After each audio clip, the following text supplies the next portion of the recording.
Okay, we're almost ready. We're going to get our other TV working so we can see. Welcome, everybody. We got a fairly nice-sized crowd today.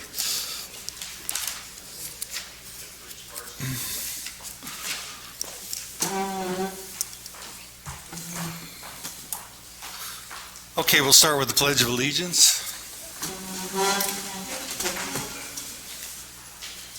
Okay, ready, begin. I pledge allegiance to the flag of the United States of America and to the republic for which it stands, one nation, under God, indivisible, with liberty and justice for all.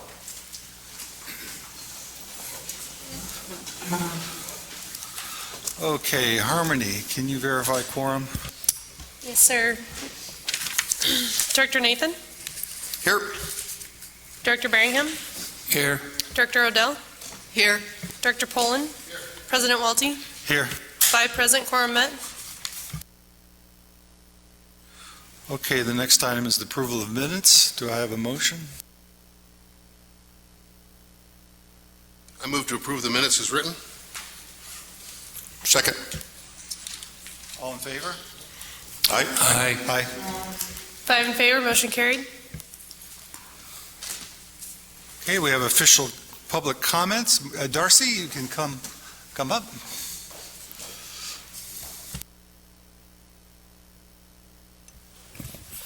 Board, staff, and guests, thank you. I want to give you an update on the Canyon Lake Treatment Plant. So we will be closing down and shutting down operations as scheduled, but it's not like a car. It's not like we can just push a button and it stops. So we're winding that down. They are also testing the valves on the dam currently, so you may see some outflow from that as they test and exercise those valves. And then finally, the complaints about taste and odor have not gone unheard. We actually pulled our proposal to move forward with Canyon Lake Treatment Plant improvements to go back and add taste and odor advanced treatment options for the future. So the inconvenience, and it's more than an inconvenience, that our residents had over the last month, we're going to try to avoid in the future. That'll probably be about 18 months after the project actually starts, but I just wanted to let everyone know that it is something we take very seriously and we are working on. And if you continue to have those issues, please call the Water District or email me or call me. We are keeping track of where those complaints are coming from, and that helps us better maintain the system. That's all I have this evening. Thank you so much. Thank you. Randy, you have anything to say? Okay, Randy's not going to say anything. Any other public officials? I think that's it. We have any presentations today? No presentations. Okay, just a comment. If anyone would like to speak tonight, we have kind of a speaker form we'd like you to fill out. Harmony, where are the speaker forms located? They're at the front, and I have a few here if we need. So you'll have a couple opportunities. One's kind of a general comment, and the other comments you can have is on specific items on the agenda. So if you feel the need, we can get you a slip to sign, and we can get you an opportunity to talk. Okay, we're on to the consent agenda. Does anyone have any items they'd like to pull? Yes, I'd like to pull consent agenda item C on behalf of the ACC. There are some issues with how that's prepared, and they would like to bring it forward later, so we'd like to not deal with it tonight. And then I'd like to pull item G, the 30-day reading of the property maintenance required policy. Item C and G pulled. Any other items? Okay, I'd like to pull item H. Item H pulled. So we're going to pull items C, G, and H. So can I hear a motion on A, B, D, E, F?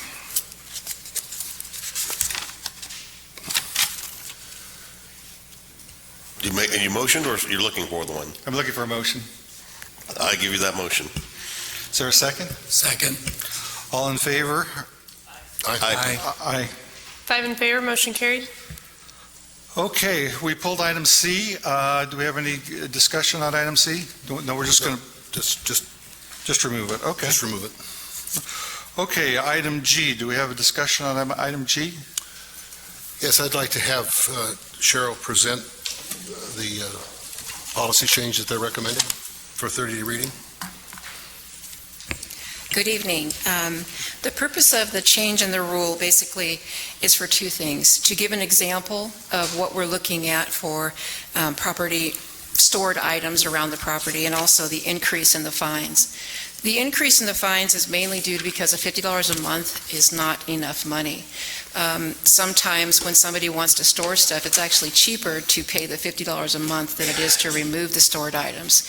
So the ACC and the planning compliance wanted to be able to increase it from 50 to 250. Just to giving a couple of examples, this only gives a few examples of what stored items could be considered.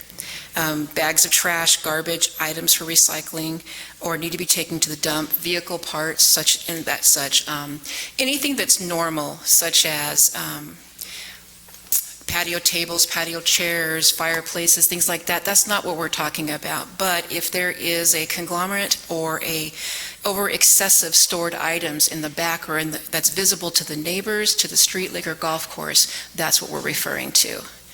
So is there any questions? Okay, any comments from the, Harmony, we don't have any comments on this, do we? No, sir. Okay, any comments from the board? Okay, do we have a motion? I move that we approve the 30-day reading of PC 4.19, property maintenance required. I'll second. All in favor? Aye. 5 in favor, motion carried. On item H, I just think we should pull it and bring it back. I don't think we're ready for that vote yet. Any board members have any comments? If I may, sir, this is part of our this is the monthly financials that you're talking about? Yes. I believe this is our new requirement that the board is to ratify the review of monthly financials. So that this would be a ratification that the board received the budget from Controller Susan Dalwood and reviewed it. Our concern is the items that are listed A through F. It cites from David Sterling about the things that the board is responsible to review. This particular recommendation and resolution has to do with the financial statement information that we have received, but we have not received all the other items here. So I would be happy to move that we accept the financial statement information that we received, but not all, that does not include items B, D, or F. Right, maybe I'm confused. I think we're just on item H right now. I'm talking about what's on page 28. Item H refers to that, Okay, and it's all wrapped up together. okay.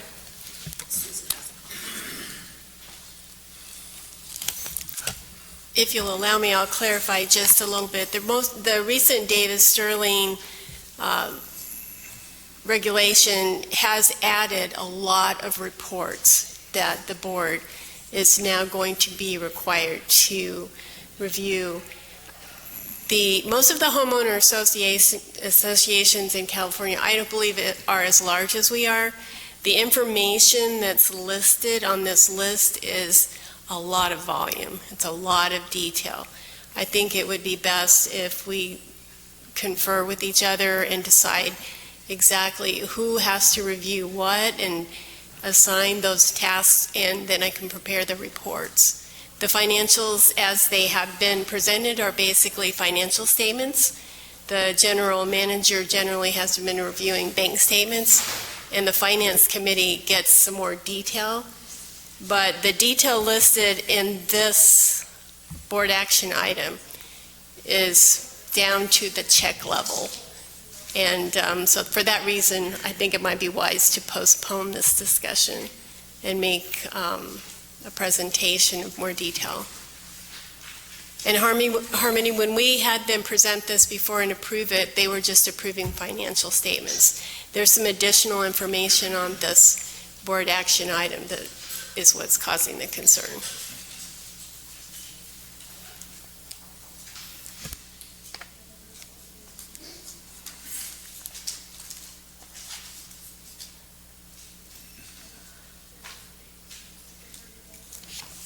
Has the board reviewed the financial statements already? financial statements as we traditionally have received. We received and reviewed, and my motion was to accept those. But I Okay. wanted to clarify that on this page, items B, D, and F have not been submitted, and so they can't be a part of our approval. I think you should therefore go ahead and approve the ones that you have approved, make a motion in that regard. But on a monthly basis, we should, based on the new code section, be bringing them to open session for final approval. Okay, did you get a second? I made the motion to do that. Do I have a second? I'm going to ask a question on the bottom where it says a recommendation right now. Are we moving forward with this recommendation? We're moving forward with item H, and we went to page 28 for all the elements of it, and we're going Right. to ratify the operating statement or the financial statements. Right, so it says, the way the recommendation reads, Board of Directors review and approve the attached financial statement information for the last month of the operating year. I'm thinking that that's probably not worded correctly. Shouldn't that be either a stated month or the prior month as opposed to the last month? Because that would, to me, indicate the 12th month of the cycle. The way that that's written. That maybe the intent was for the most recent. Yeah, so that's, I'm thinking it probably makes more sense to probably name the month and year of the statement that we're going to be approving. And in this case, that is the September financial statement, September 2019. So that's, I would say that if we can change that language, say, or recommend that the Board of Directors review and approve the attached financial statement information for September 2019. That's your amended motion? Well, it was my And I motion. think we've been issued that I'd be statement. happy to accept that amendment. We're looking for a second. Yeah, I'll second that if we can modify it to say September 19. Okay, all in favor? Aye. I'd also like to request that over the next month that we get clarification, not clarification, but we establish a policy about who's going to review items A, C, and E on our behalf and make a recommendation to us. Because just as Susan has said, there's no point for the entire board to review the accounts down to the check level. So could we get could we get that kind of a recommendation, please? I don't know if it takes a policy change or what it takes, but I'd like to see that. We will work on that.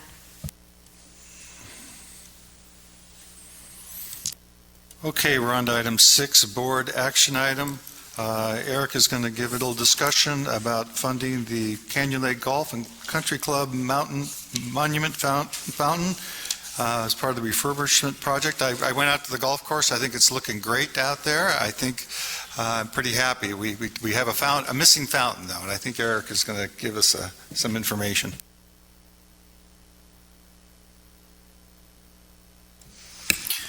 Okay, good evening.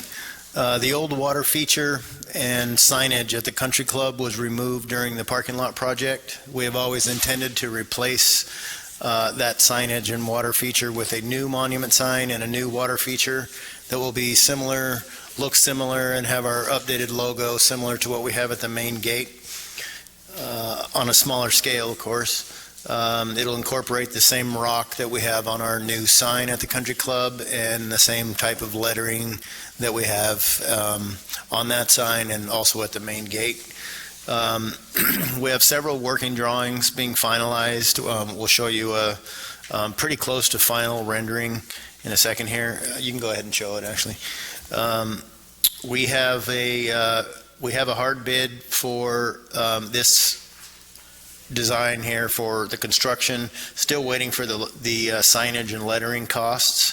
I have a pretty good idea what that's going to come in at. We also have permits, some boulders, landscaping, and lighting in this large center island. And so, let me see here. Anyway, this is a conservative estimate, and we have other planter areas that we also have to renovate there, which I would probably come back to you on, or we would just do in our normal monthly operations reserve declaration. So the recommendation is that the Board of Directors approve funding in the amount not to exceed $65,000 from the repair and replacement reserve funds for this replacement water feature, monument sign, lighting, and landscaping of the center median. And this is an important revenue center that's open to the public, and so I'm bringing it to you now. We're 90% ready to go on this. We're finalizing the last 10%, but we really like to get this going and get it replaced. It's right in the dead center of our finished circular driveway, and I'd rather get it going now than wait a month to have you approve this. So our recommendation is to have you approve the not to exceed $65,000. Okay, any questions for Eric? My question is, so the design that was on the screen is the one that you would proceed with, not the one by Steve's Signs that has the rounded? Okay. And then do you have anything? Just to let you know kind of how we got to this point, and you guys in your board book, and we're tweaking this, what you see here. Okay, because these show Country Club, they don't say golf and Country Club. Correct. So are we going, I've actually tweaked that since we printed that on Friday. okay, so this is what we're looking at. Okay. Do you have anything that shows the building? Sorry, do you have anything that shows the building behind so we can see what the scale and perspective is? The fountain versus what the building looks like behind it, so. No, but if you put it back to the island is to scale, so you can, I can show you a photograph that shows that island with the building behind it. I can't put the building here in the software. Okay. Okay. Thank you. Okay, no more questions for Eric. Do I have a motion? I move approval. I'm sorry, not quite ready.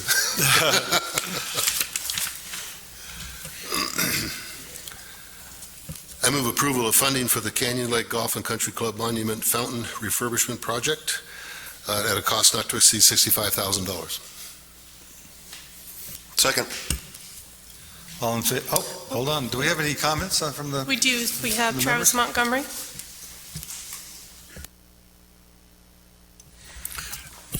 Travis Montgomery, 3863010. That is just an outstanding-looking picture and all, and I think we'll really like it. My only question is, that shows a single flagpole.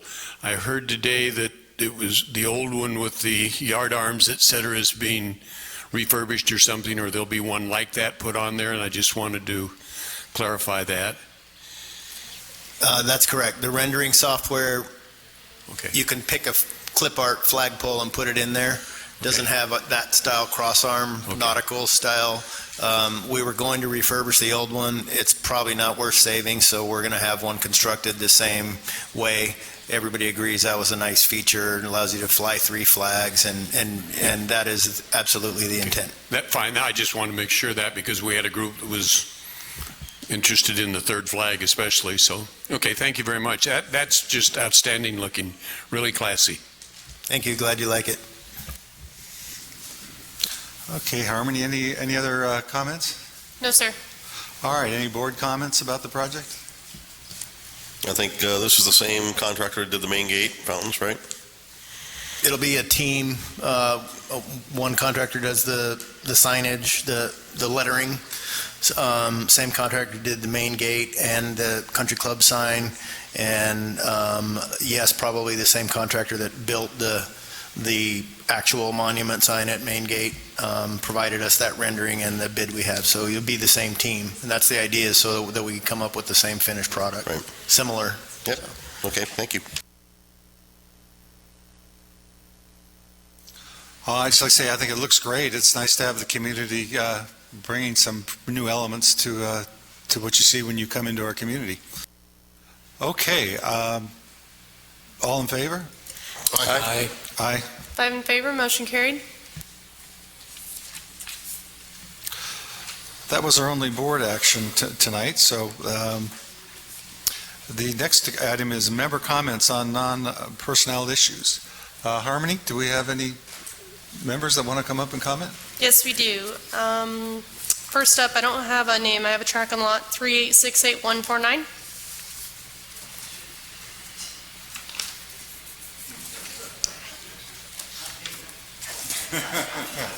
That was clever. Thank you. First of all, we went over and looked at the Country Club parking lot. What a huge difference. What a sensible way to lay it out. Haven't seen a big event there, but I'm sure it's going to make the big events go much more smoothly. People will be able to park. It looks so much better. So my comment is about parking lots. The one I want to talk about is the east side of the North Ski area. Go there almost every single day.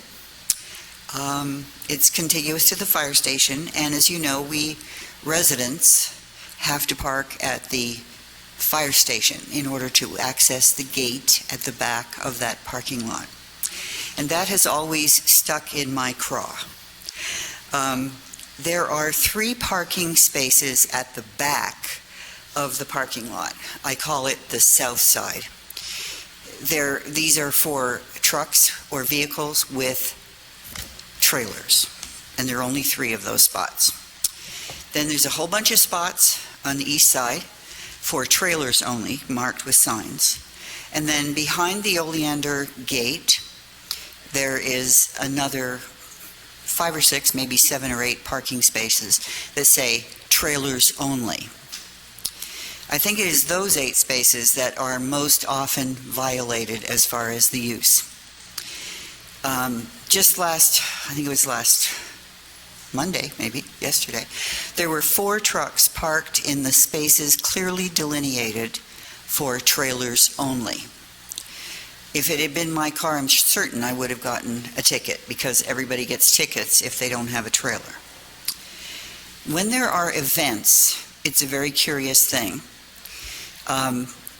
All of the spaces behind the Oleander fence are SUVs or cars belonging to the vendors of those events. Somehow they are able to park there, and we residents are never able to park there. So I'm hoping that if you're going to be restriping that parking lot anytime soon, it looks pretty good, so I don't think it's going to be one of the ones that's going to be chewed up and replaced.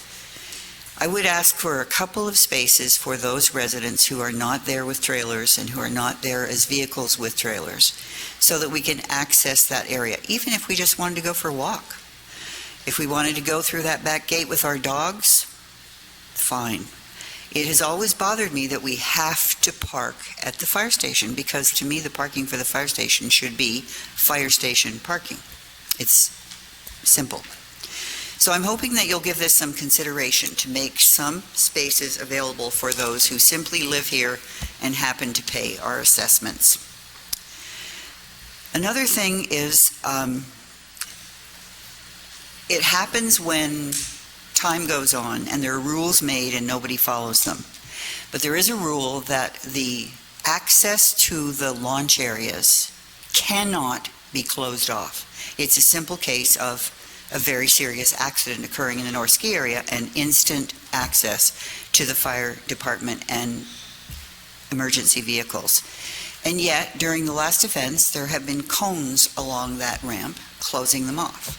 Not chains. That's good that people know not to use chains, but even closing them off with cones is a real hazard. So that cannot happen during events. I understand that during events, nobody wants other vehicles to go through there. Just put up a sign and somebody has to monitor it. And finally, golf carts park all along during events, right along vacation, and people go buy t-shirts or whatever they're buying that the vendors are selling. And I think that is another very serious hazard. We have 2 lanes with event cones all the way down, signs saying event in progress or whatever. But then people just decide they're going to park their golf carts along vacation, and that is a serious violation of parking rules. It's all marked with a red line, so nobody's ever allowed to park there. Why they think they can do it during an event. So I see these as high-risk liability for the POA. I don't know that anybody ever, any community patrol ever stops anybody from doing it. But because it's being a habit, it's time to nip it in the bud before we have a serious accident. So golf carts may not park on vacation anytime during events. Perhaps those golf carts might like to be able to park in that parking lot as well. And honestly, the only time we see people parking there on weekdays and weekends is the 3 slots that are for trucks and for trailers. The other slots are hardly ever used. So I think it's an opportunity for us to make it a little bit more acceptable to everybody, especially those of us who like to pay dues. Thank you very much. Thank you, Nancy. Harmony, we have another. Yes, Jack Walmsley.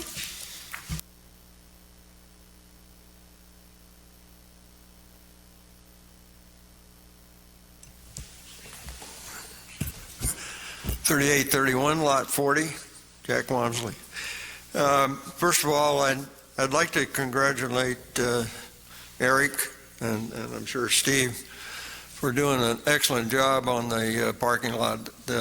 It's something that's long overdue, and it really looks nice. And I know you're not finished with it yet, but the main part is completed, and you guys done one hell of a job. So I think you deserve a lot of credit for that. The one thing that kind of funny kind of happened, where the parking lot, or up where we made the handicap up in the circle, and a couple, 3 cars are pulled up in the handicap. Delivery truck pulled around. It makes a nice curve for him. He blocked all of them and they couldn't get out. So that's something we may have to work on. But you did an excellent job, and I'd just like to congratulate you, and it's good to see that. And I hope to follow through with the lodge and continue going from there. Thanks a million. Ron Martell.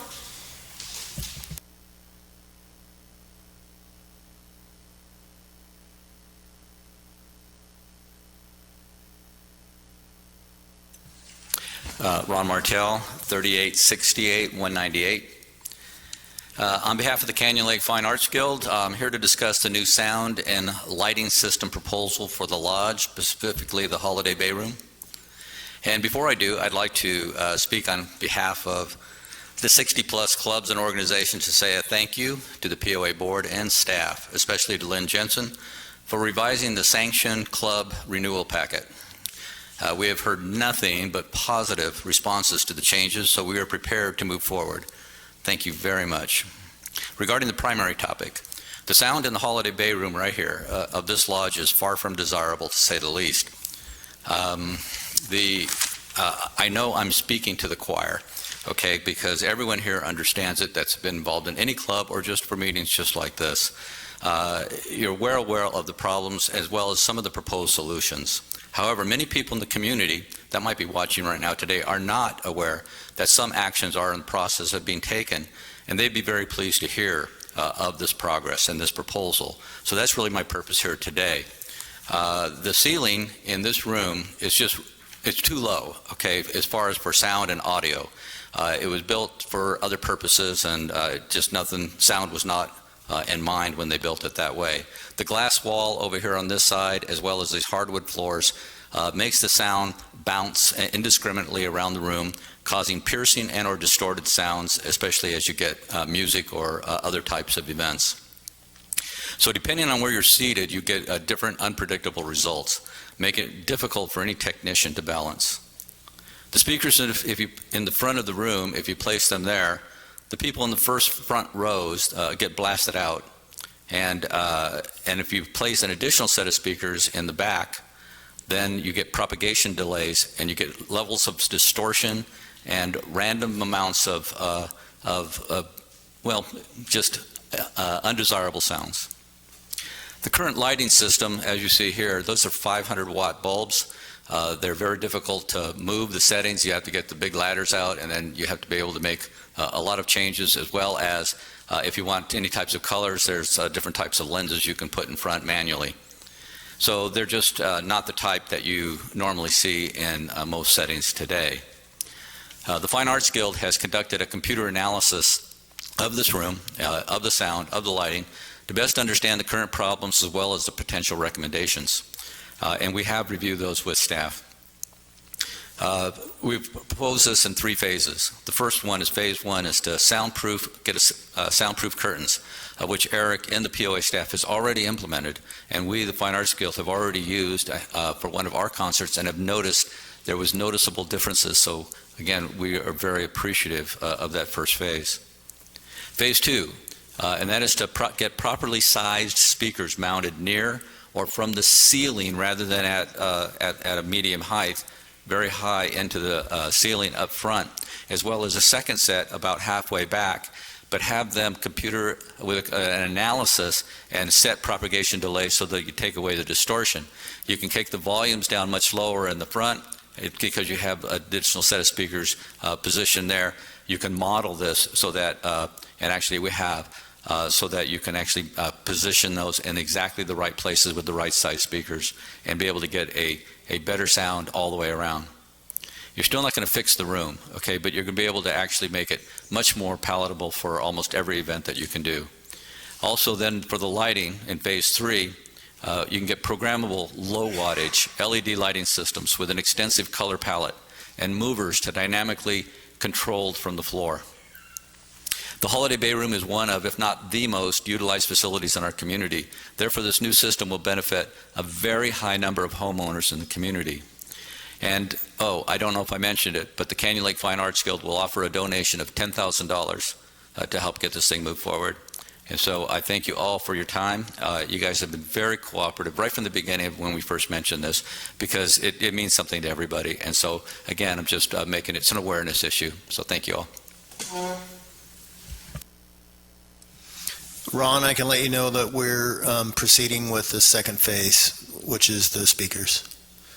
And I thought you said it was 15, by the way. Thanks. Mike Harris.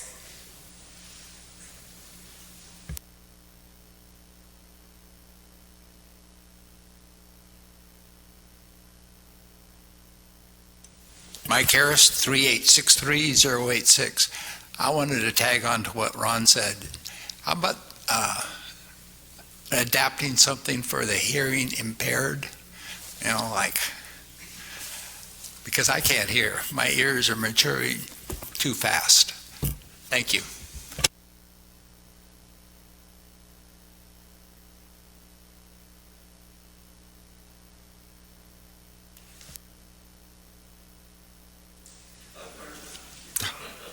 I'm sorry, there's no more. There's no more. Okay. All right, we're moving on to reports of the executive session. Lynn? Sure. Good evening, everyone. Today's executive session was called to order at 12:05 p.m. Items discussed on the agenda included 4 member-related items. There was an update provided from legal counsel on 5 legal matters. The board discussed 6 pending personnel matters, and there was 5 third-party contract discussion items discussed. The meeting adjourned at 5:28 p.m. Thank you. Okay, association reports. We're going to start with Eric. Me again? Okay, thank you all for coming.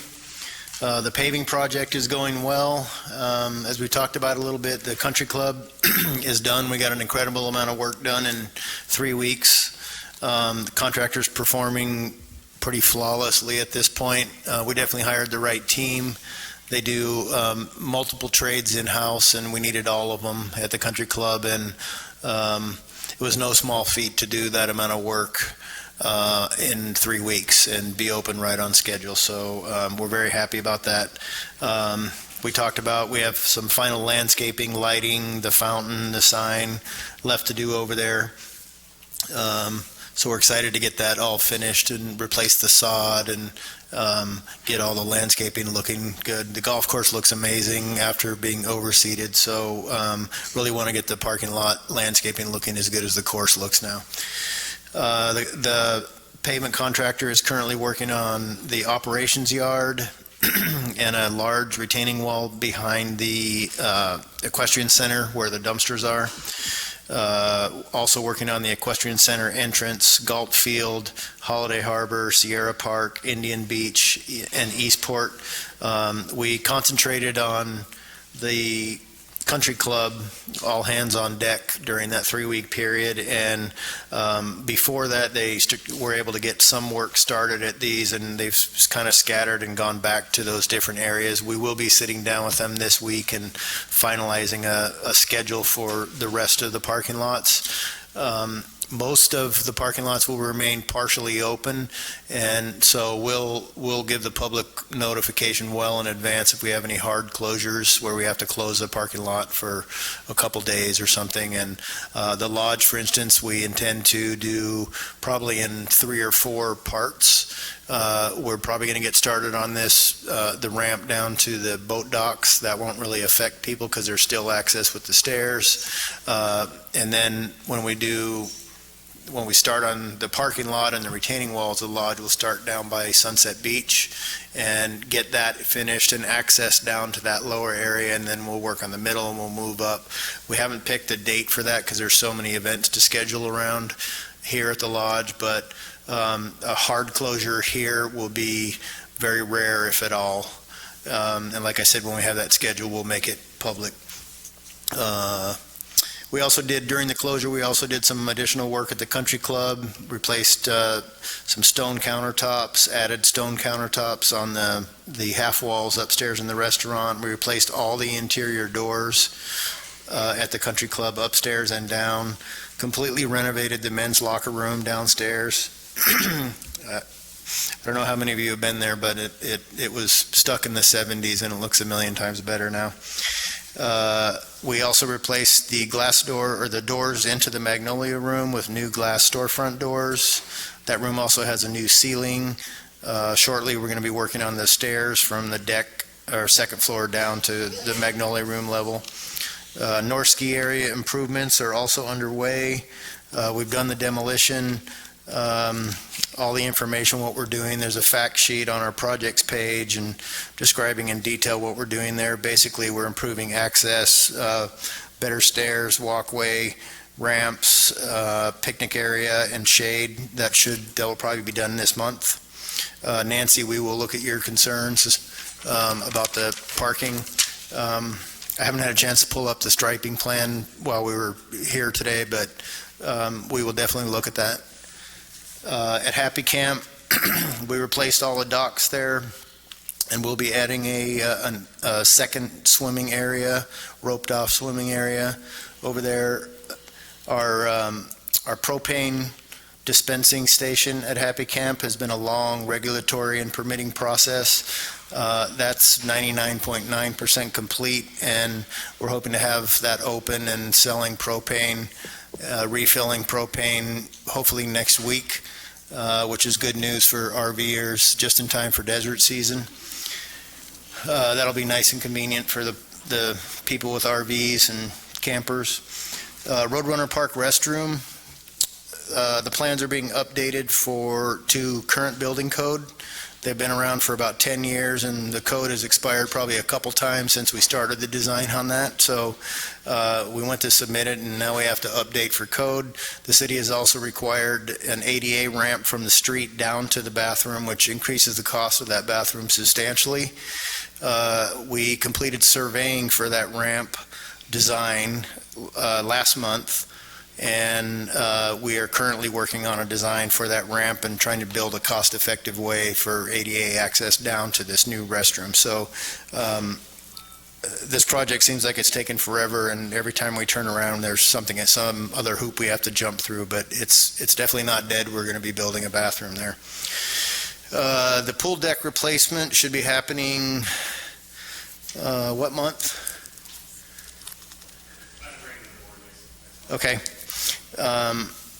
I could read my writing, that's what I wrote, the very next sentence. We're currently getting bids, and we plan to bring that to the board for approval in December, next month. Sorry, I can't even read my own writing. And then the pump track, I want to give a little update on that. We finally got easements for retaining walls from EVMWD. There's a little bit of a delay in hearing back from them.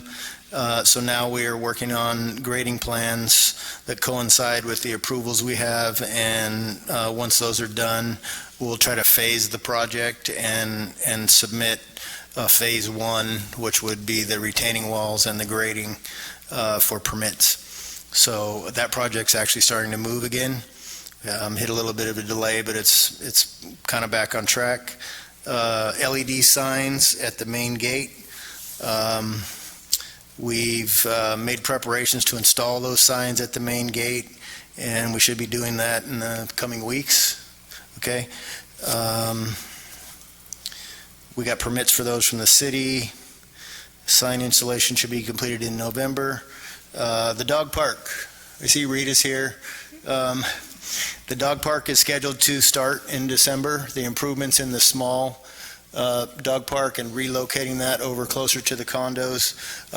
We do have a new landscape contractor, maintenance contractor, Landcare Logic. We've had a lot of discussions with them back and forth about the ponding and why grass doesn't grow and all of the topics that have been talked about for 4 or 5 years. We've done soils testing over there. The ground is very much clay there, and we water for 4 or 5 minutes, and it has no place to go. It just puddles on top, and so it is a problem. They're working with us and being proactive with us to resolve those problems. We didn't have much luck with our previous maintenance contractor. These guys understand that we're tired of talking about the dog park, and that we'd like to solve these problems. So we're on it, and we intend to do the improvements over there with artificial turf and the design that was approved several months ago in that new area. Let me finish, please. So that's my update on the dog park, and the only other update is the golf course pond lake renovation. The contractor's been selected. We have a signed contract, and right now we're on track to start that project in January. And there's a 7-page operations report. I only touched on a few items that are in this report. If you really want to know what's going on with any of the departments here, there's activities, there's planning, there's Marine Patrol, Community Patrol, but the beefy one in your board package and agenda every month is this operations report. It's 7 pages long this month, and if you want to know what we're doing to improve our community, please read this. Thank you, Steve. He's doing an amazing job helping with the parking lot project. We wouldn't be able to do the amount of work we've been doing if it wasn't for Steve being the immediate liaison to our contractors, and him and the whole operations team. They're doing a really awesome job, so give them a round of applause. Thank you.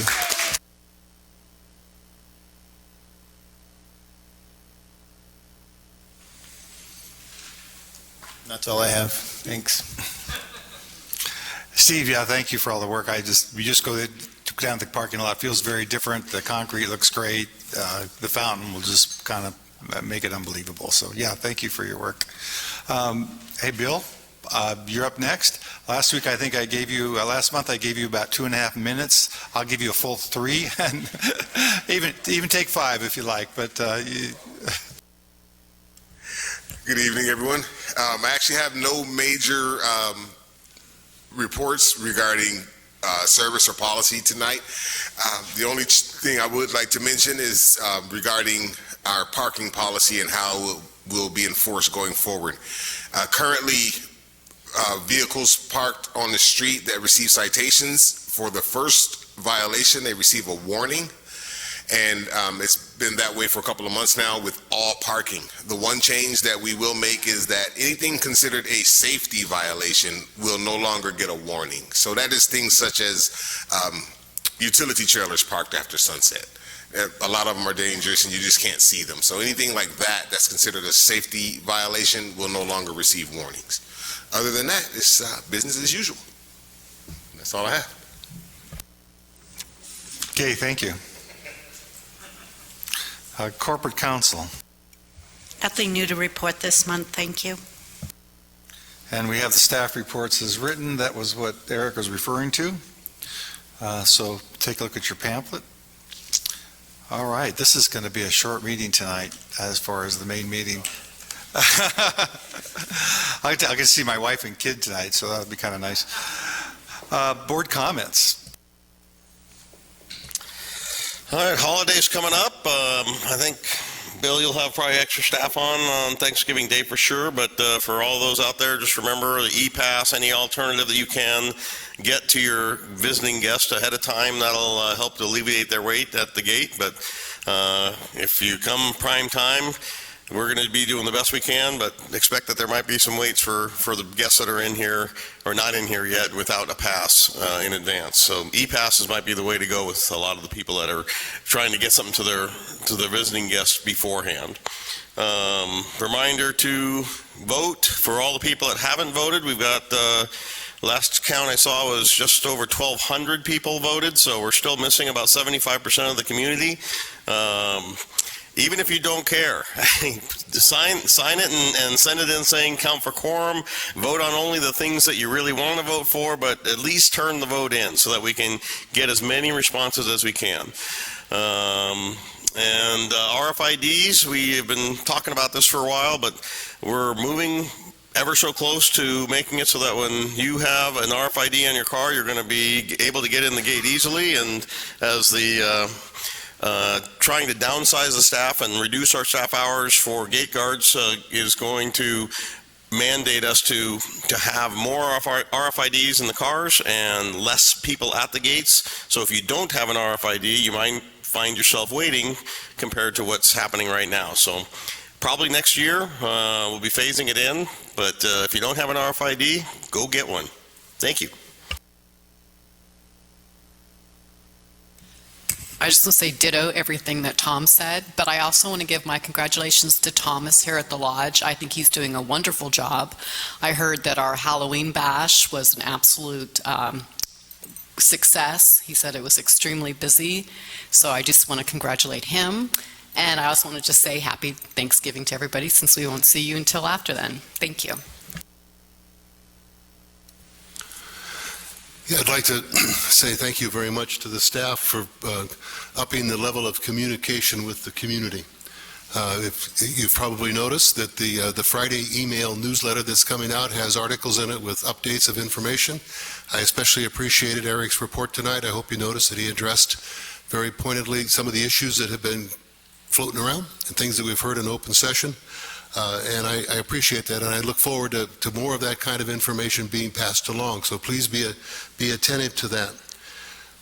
We are receiving emails that are addressed to the board, which is great. We appreciate that. We appreciate hearing from the members, hearing about your concerns and the things you'd like to be. Of course, we're really limited in what we can respond. Don't take that as a statement that we don't care. We care a lot, and we pay close attention to what you have to say to us in those emails. We do have rules that we have to operate under with Davis Sterling. So I would encourage you to continue to communicate with us individually or through that email. If you haven't had a chance to look at the statistics from Community Patrol in the board packet, there's some really interesting new information in there, and it has to do with how many RFID entries we had the last 3 months. And it tallies to almost 100,000 a month entering by RFID. And I know we were all concerned for quite a while that as we got more and more RFIDs out there, we were going to jam up those lanes and not be able to use it. And that's just doesn't seem to be the case at all. I understand that 78% of the community has their RFID stickers. I think it's proving to be a wonderful way to streamline entry into our community by people that belong here, especially during our high holiday times and high use times. And then I'd just like to say what Tom said and others said. It's really, really important that we get our vote done. And we get our vote done to the extent that we can get two-thirds of our people voting. The two issues that are still up and waiting for that supermajority, if you will, are the 6-foot fences and the roofs. And two things that I think we all care about. Everybody that seems to come along wants to have a 6-foot fence now, and the rest of us don't mind. So that's something we ought to just get taken care of. And the roofs, of course, we want to have roofs that CAL FIRE says are good roofs to have, not the roofs that we have had traditionally. And we want to get that straightened around in our CC&Rs. It takes 2/3 vote, but we need to have people vote. So I'm assuming that everyone in this room has voted, so I'm not talking to you, I'm talking to the folks perhaps on a video, on the television, and saying if you haven't voted, please turn in those votes. It's extremely important to us. Thank you.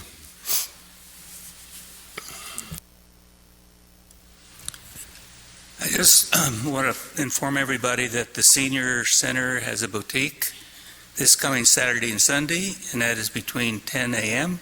and, and 4 p.m.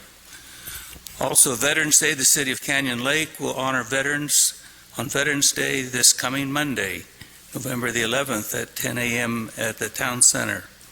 The Warbird West will begin the Veterans Day celebration. On a side note, I was over in that area dropping a letter off at the post office, and it's quite an honor to live in the city of Canyon Lake and the way we honor our veterans. For those of you that have not done it, go over and walk around that memorial and see the names in those bricks. It actually brought tears to my eyes as I was walking around taking some pictures and things. And I don't know who the lady was. I'm sure she was from our community. And she says, I have a brick down there. Her husband. It brought tears to my eyes as I thought about it. And I've been to the Vietnam Memorial, very sombering place. I've been to Normandy. But this little community of ours is really very, very special. We really love our country and we love our community. And I can tell you as a homeowner, I really have no problems in giving whatever time I can to make this community a better place, because it is a very, very special place. On that note, I'd like to wish you all a happy Thanksgiving and enjoy this time of year, because we have a lot to be thankful for. Thank you. Yeah, thank you all for coming. I'm going to go back to the vote piece for a minute. Please, if you could, you guys have all voted, but if you could get your neighbors and friends and have them vote. The two items that are left are the fences and the roofs, and these are the ones that really serve the members, because this makes it easy for the members to get what they want in their house. This makes it easy for the staff. The staff doesn't have to do a lot of paperwork, doesn't have to do a lot of submission. So this is the two that really serve basically the member in his daily operations of his home. So if we could please, if they don't know anything to vote for, they can vote for quorum purposes only, or they can vote only on the items they feel comfortable with. That's fine, but we do need to get many more votes in so we can get our CC&Rs corrected.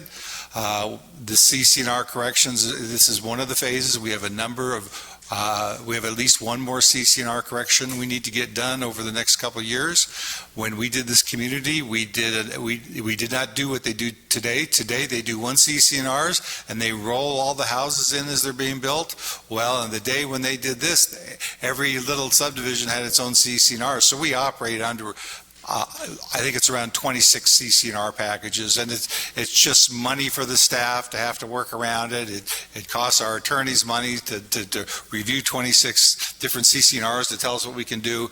If we can get them all combined into one, it'll save us money. Our members will find it much more convenient to work with the POA. So please become voters in the community. Become very, very helpful. And again, as I look around, I hate to repeat, but the country club, but I saw the plans for the lodge parking lot. They're going to be amazing. We're going to get over 100 more spaces, which will hopefully keep people from parking up and down the street at least most of the days. We're going to get some ADA access down to the water, which is going to be good. So as we move ahead, we are going to see a great year and a lot of stuff getting done, and that's all due to the staff here. at the POA. So if you see them, tell them they're doing a great job and thank them for what they're doing. So, okay, that's it for me. Do I have a motion? Move to adjourn? Second. We don't need adjournment if you'd like to. Oh, we don't need either. adjournment, we're just going to recess. If you'd like to recess, yeah. Okay, we'll go into a recess. The next section is going to be just some ACC items that usually belong to just a couple of the members. Thank you, Harmony, for getting me on track.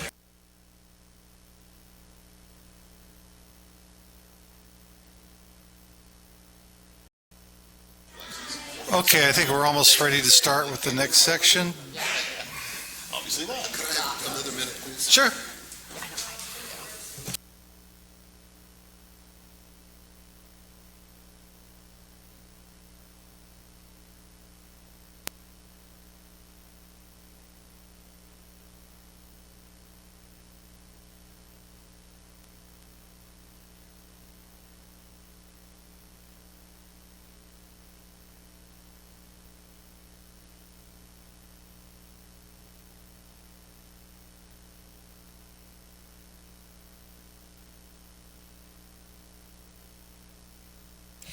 My apologies, there was a question. Okay.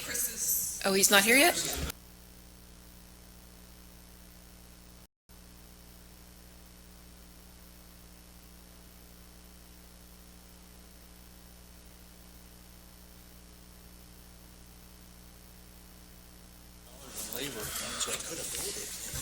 Yeah. Okay, we're coming back from our break.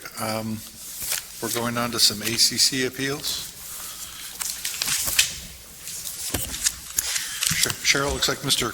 Carter is first. Yes, for Mr. Carter, he actually has two separate appeals that he's taking to the board here. The first one is going to be the barbecue island and fireplace in the setback.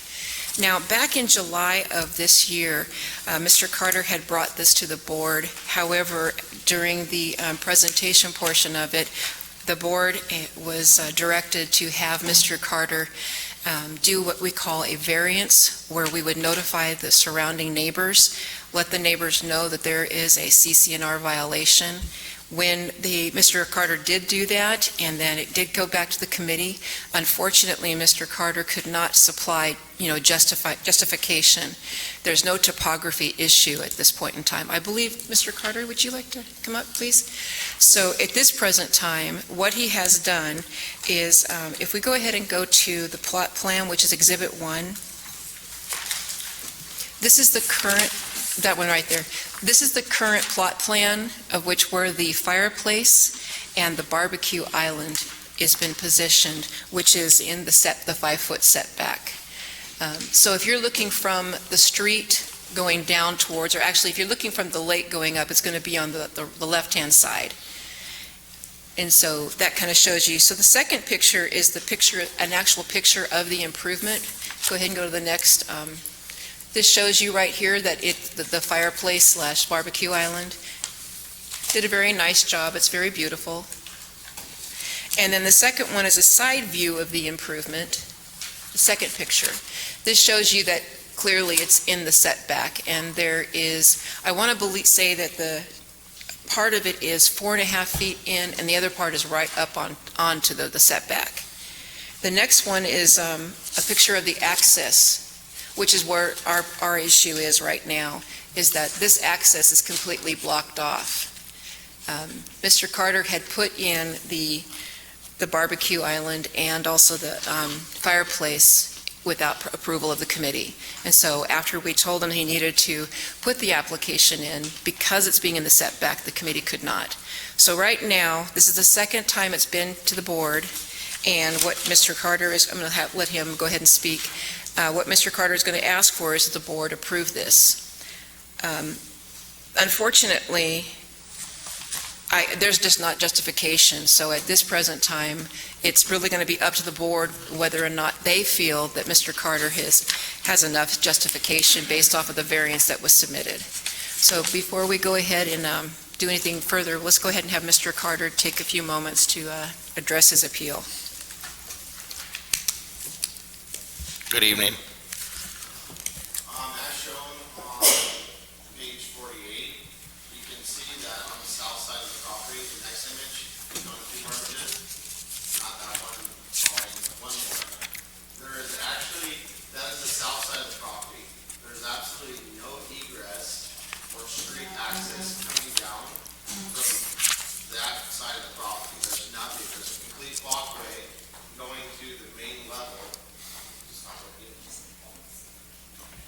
Okay, I apologize. So there's actually no access right there. And so there's nothing from the street, you can't get down, there's nothing from the lake, there's actually no access. It was the only clear place you could actually put the pool equipment, which the pool equipment is there underneath the fireplace, and so it hides it.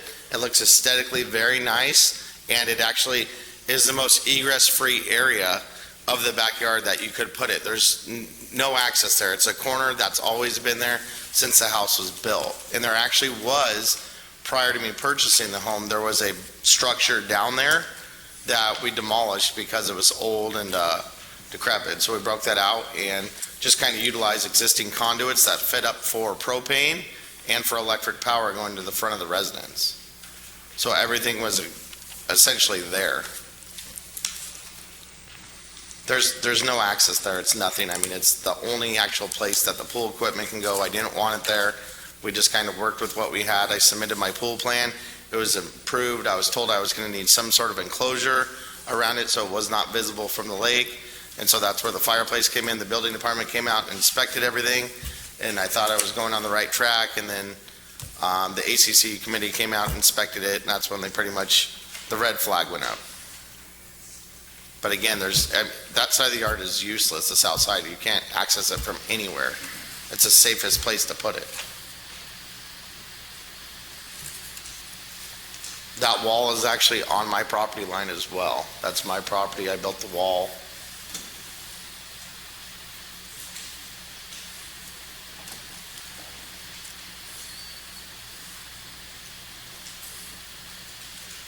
So you can see there's really nowhere to put it in the backyard unless I was to put it right in the middle, but everything was already plumbed there, it was done there. There's no access on that side of the house for any emergency services or for anyone. It's where it needed to go.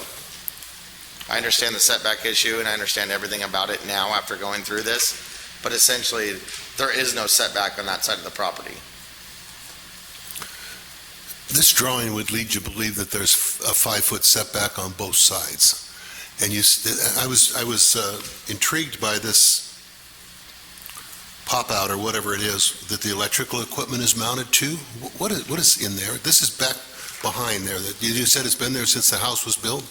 Correct, since I believe 79. My neighbor said it's been there forever. That's actually from street level. You can walk to the back of the house. That's ground level from street. So you can walk and actually see it.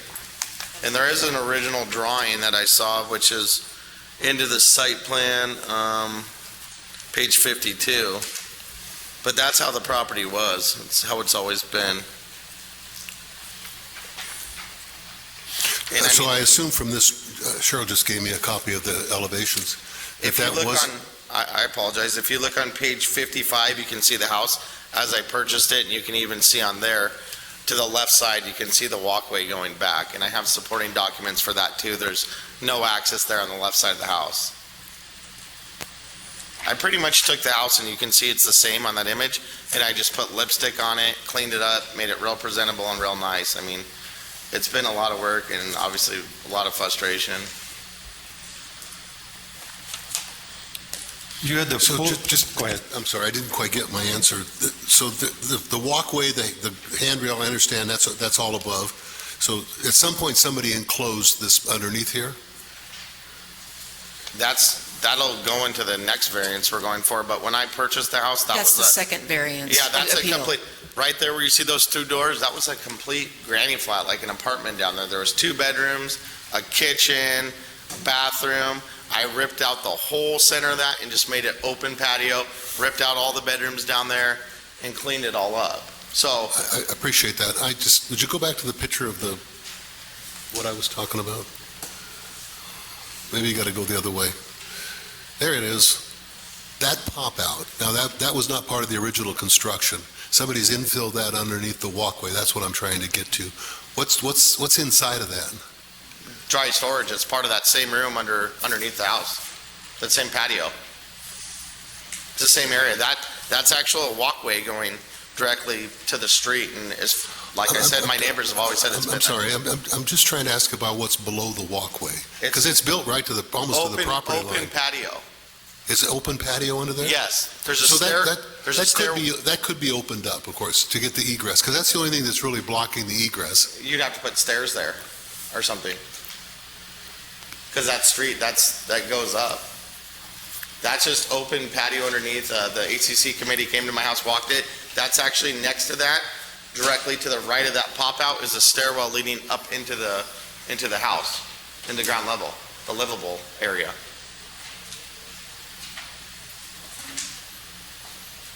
It's been there since day one.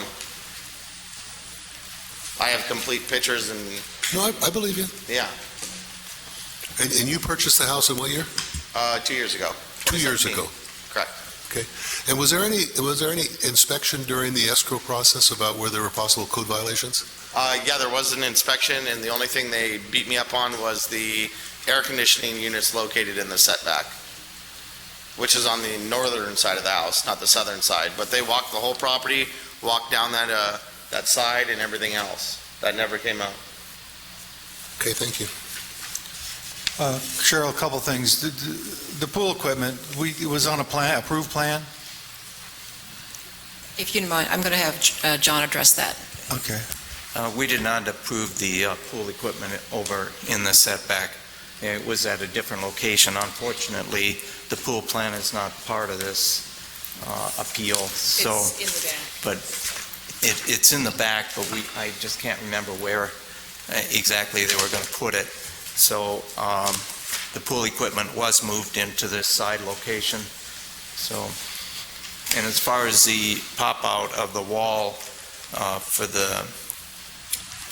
that's shown in the plan there that the electrical is mounted to, that actually is part of the next appeal. So this appeal is only for the fireplace and the barbecue in the side setback. I don't know why that's not shown on that sheet, but on page 53, it actually has the approved location of the pool equipment, and the pool equipment is actually 5 feet from the setback. It is a true 5 feet in where the equipment's located. The enclosure actually covers it to silence the equipment and everything else. So that is where it's submitted on my approved pool plans through the ACC, through the building department, and everything. So the only thing I did was I was told I'd have to have an enclosure on it, and I did go up with the top of the fireplace. It's a propane fireplace. I built that on top of that, and I'm guilty. I should have came and got approval. I was doing construction, and it was one of those things. So the pool equipment was approved where it was by both committees, or both departments, I should say. But on this particular drawing that you've referenced, the pool equipment, isn't that located right here at the behind this deck area? Correct. There's no, well, it says deck, yeah, that's concrete decking. So that's 5 feet off the setback. That's actually right where the pool equipment is, and that's its true home.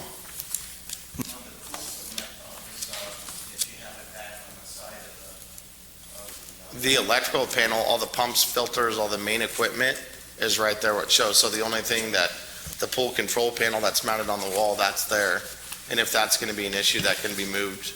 We're not disputing the pool equipment. That Okay. wasn't a part of it. The Okay. only thing that we're appealing right now is the fact of the fireplace and the barbecue island. So I gotta, I guess, leave that picture up, the one that's, no, go back, there you go. So you look at your neighbor's house, and they've got a stairway that goes from the front to the back of the house. What's that, I'm sorry? The neighbor's house? Yes. He's got a staircase that goes from the front to the back of the house. So that would be Where? theoretically the 5 feet. I have that same on the north side of my house that he has. And in your house, what it looks like is that there's a level walkway that Correct. goes out to that point where it terminates. Correct. And then you have the wall that goes down. That existed before when you bought the house, I'm assuming. It did, but my neighbor's house, since you're referencing it, is the exact same as my house. So on the right side of my backyard, I have direct street access coming down in my backyard.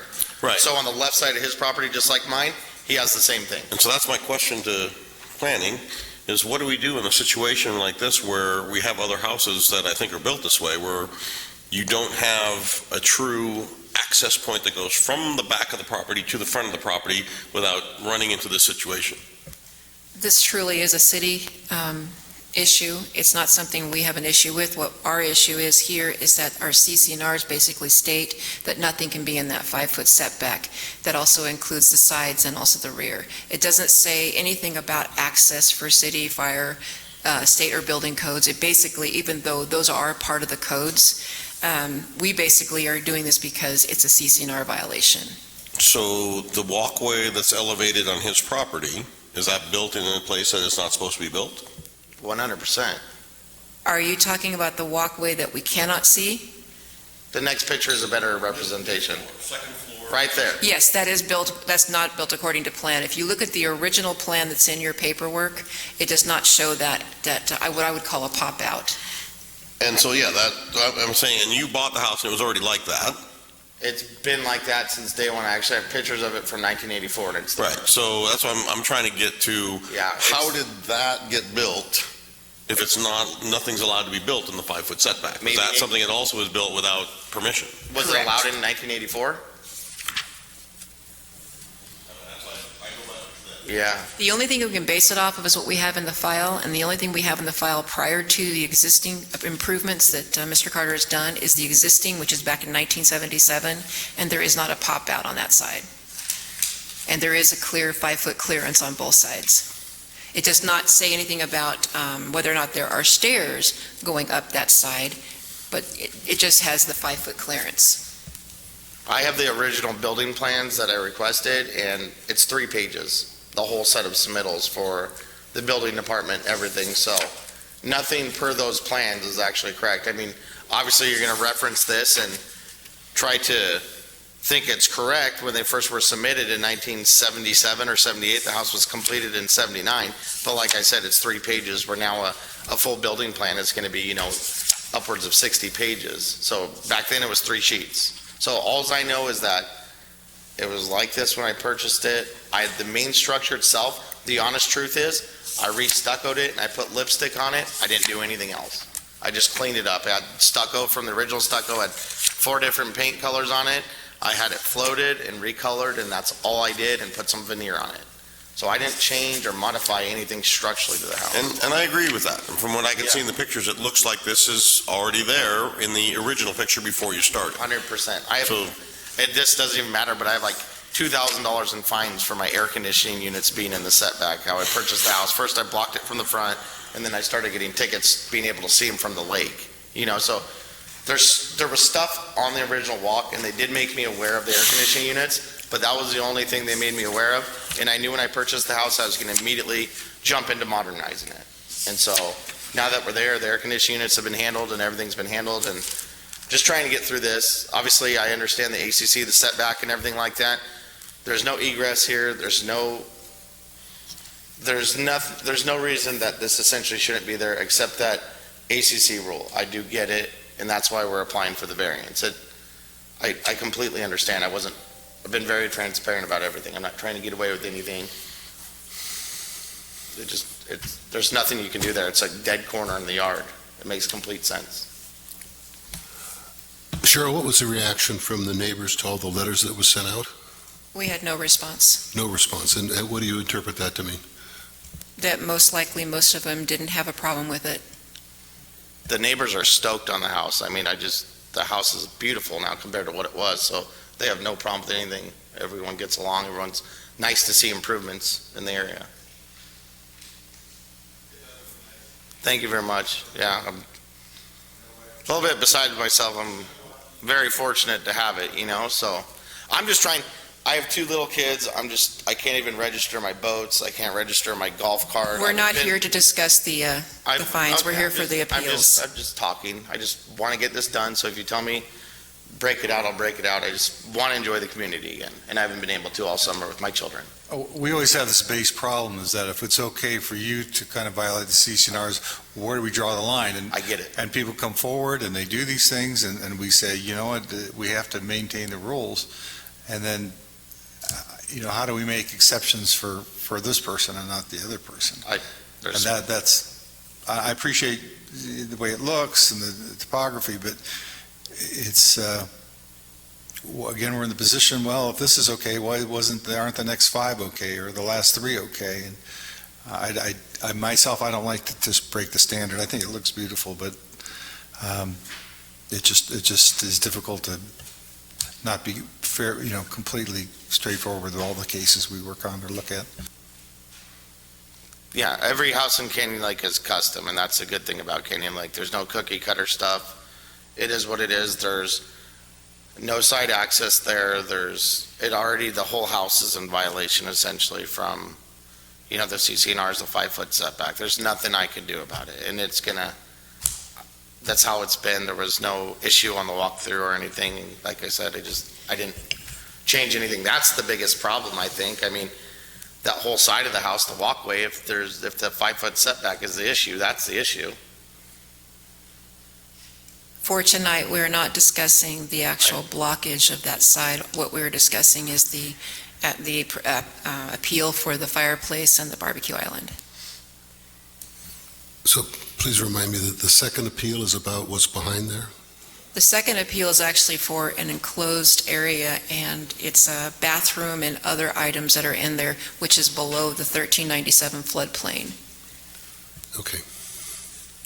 Could you confirm for me that our escrow inspection 2 years ago did not identify that pop-out as No, an I issue? cannot. Not right. I don't have access to the files right now. In my mind, if we didn't identify that during your escrow, then it's really hard for me to hold your feet to the fire on that one. Building the fireplace without a permit in the setback is a different deal, in my mind. So that's why I asked that question. Correct.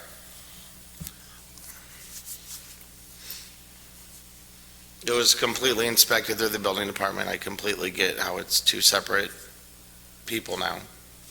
I completely understand. They came and inspected it, and I thought everything was on track.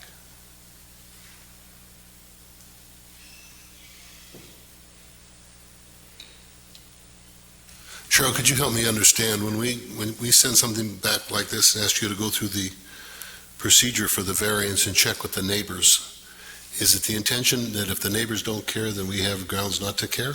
Is that why we did that, or? We did it because Mr. Carter at the time basically felt that he had justification, and without having written justification and understanding exactly what he's considering as the topography issue or special circumstance, the committee can't make an answer, so that's the reason why it went back. Unfortunately, with everything that was submitted, there was still no justification. His lot is not much different than other lots that are on the street. And we're talking about just the 5-foot setback.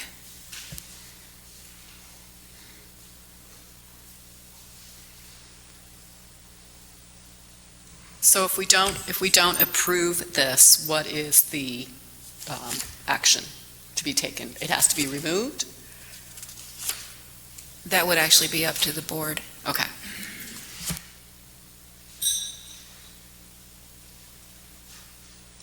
Could you repeat that little dialogue again? I don't think I caught the question and the answer.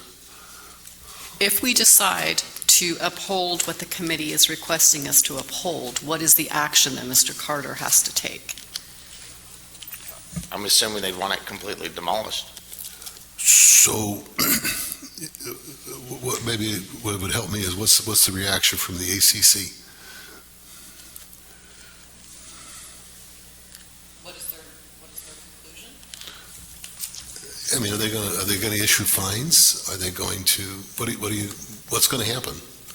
Because it's not, I don't believe you've asked us for a remedy. Yes, basically, if you approve and we're only looking at it in the setback, the barbecue and the fireplace in the setback, if you approve him allowing it, then there is no problem. This is a CCNR violation. We don't look at building code and go with building code. That's the city's job. Our CCNR state that, and it just so happens to be 5 feet, the same as the city. If I understand that, reject John. I was really on the other, maybe you're going to get to this on the other side of the question. If we deny the appeal, again, right, what happens then? If you do not deny it, I think that you have to you're going to have to tell us what you'd like us to do, or like the member to do. It seems to me that if you reject it, you're asking him to remove it. And this thing could have simply been resolved if you had just come to the committee and just brought it out a few more feet. Well, actually 5, but if he built it differently with the bar, if he brought it out, the fireplace out 5 feet instead of so close to the wall, the bar could have been a little further back and given the 5-foot clearance. But unfortunately, it was built without a permit.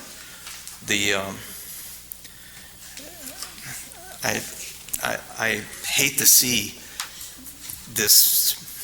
Well, I hate to see the cost to the member for removing, but it's not the authority of the ACC to approve or reject. It's not to approve items that are a CC&R violation. However, according to Davis Sterling, the ACC can approve variances for items in the setback, and it clearly states in the Davis and Sterling Act that it's a topography problem. This is, like Cheryl said, is basically not a topography problem at all. And the other items that are in the side setback there, we're not looking at that. We're just looking at that one built item, which is a combination bar and fireplace. May I ask you a question, Mr. Carter? Were you the contractor that built the fireplace? No, I had a masonry contractor. You had a masonry contractor? I was owner builder, but yeah, I subbed everything out. I did some of the physical work, but yeah, you subcontracted. And this is the position that you wanted in the beginning? This was the position I had to go in because I was told I had to have 3 feet of egress for path of travel for the deck in between the jacuzzi and the fireplace. Per the city, correct? Per building code, correct. Okay. And the building inspector actually measured everything to make sure there was 3 feet of clearance so they could. Was there room on the other side? Was there room outside of the setback? There was not, no. I actually built as far out as I could, and the enclosure over the equipment was the size that it had to be to cover the equipment, but the true equipment is 5 feet over from the setback, if that answers your question. Yeah, that did. Yeah.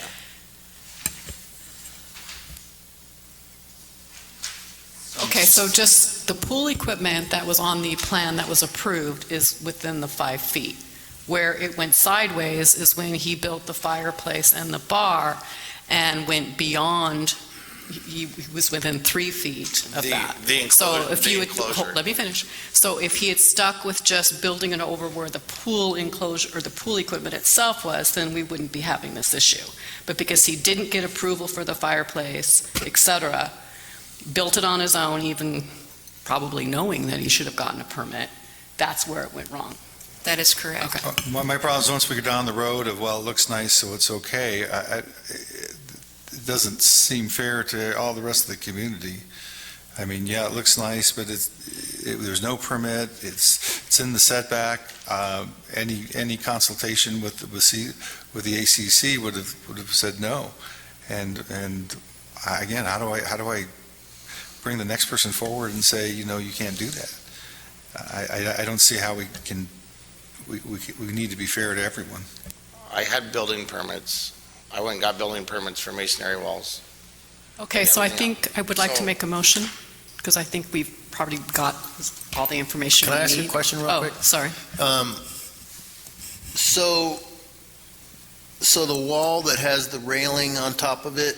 Yes. Beyond, the white stucco wall that, I can't tell if it's angled or not, but. It is, there's a 45 degree. Okay, so that was there within like a foot of your property line when you bought the house? Correct. So the retaining wall going up, that's actually in my property line. My property line starts in my neighbor's yard, essentially on that side of the wall. So that walkway was built in my property line, yes, if that answers your question.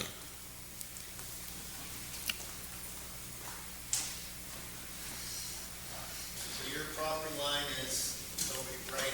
Correct. This side of this retaining wall? Correct, on the left side of the wall. When you bought the house, that Correct. I have pictures of the house in 1982 and that wall's there. 81 or 82. That whole walkway's there.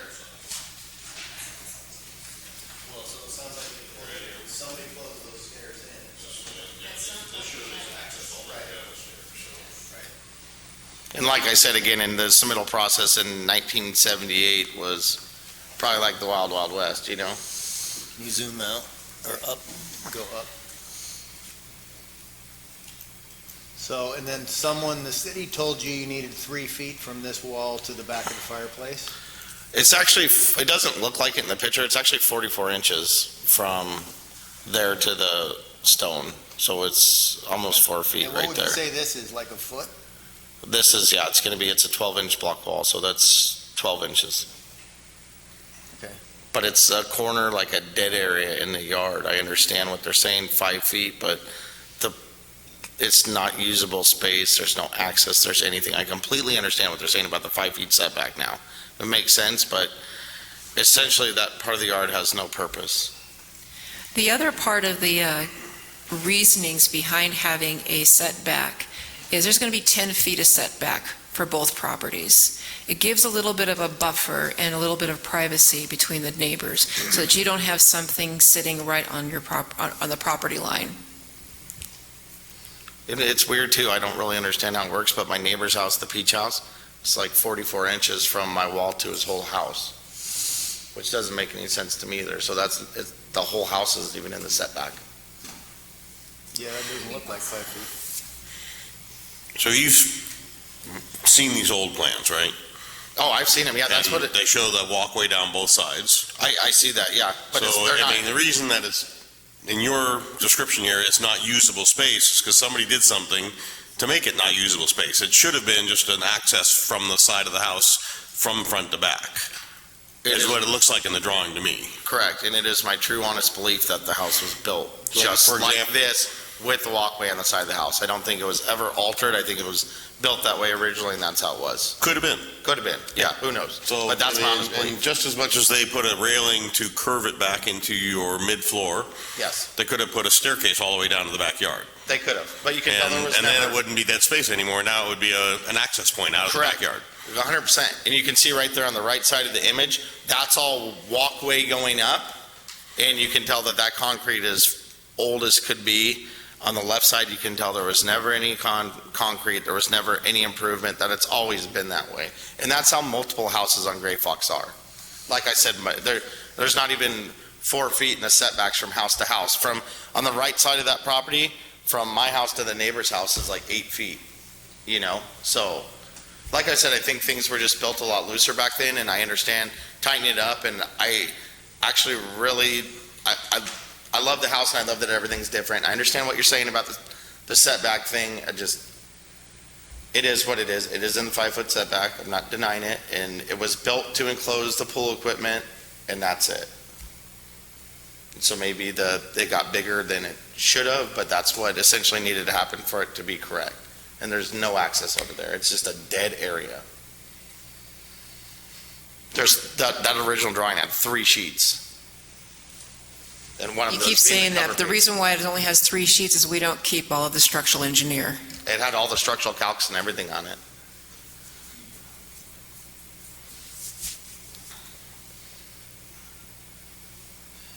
And what you're saying about approving one thing and then everyone wants to do it, I get it. It actually is a lot issue. It's not that I'm trying to get away with anything.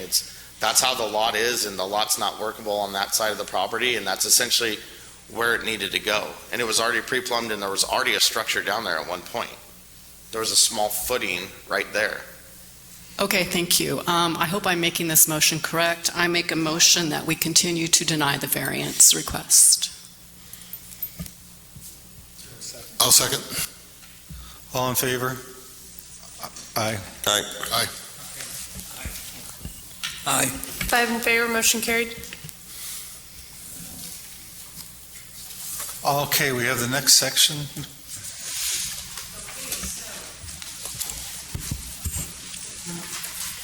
During the review process for the variance we just spoke about, the ACC committee was out there looking at the fireplace and also the the barbecue island, and they found that there was a, hold on one second here, let me make sure I have the right. Okay. There's an enclosed area, which is not on the original plan, as it is in the 1397 flood hazard area, which is going to be Exhibit 1. Exhibit 1 will show you the rear elevation of the approved plan of 11/26 of 1977. The committee requires accurate plans with submitting, and the plans that have been submitted for the actual submittal for this, I'm going to call it a enclosed habitable space, because I'm not exactly sure what else is in there. I know that the committee was there when they were investigating this, and they saw I guess it was being, we call it plastered inside. And so the problem with it is that particular area there is below the floodplain.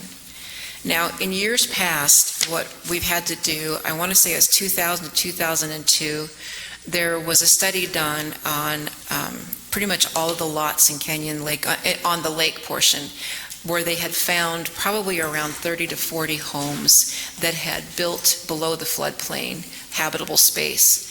And some of the areas were just considered storage, which is not really considered habitable.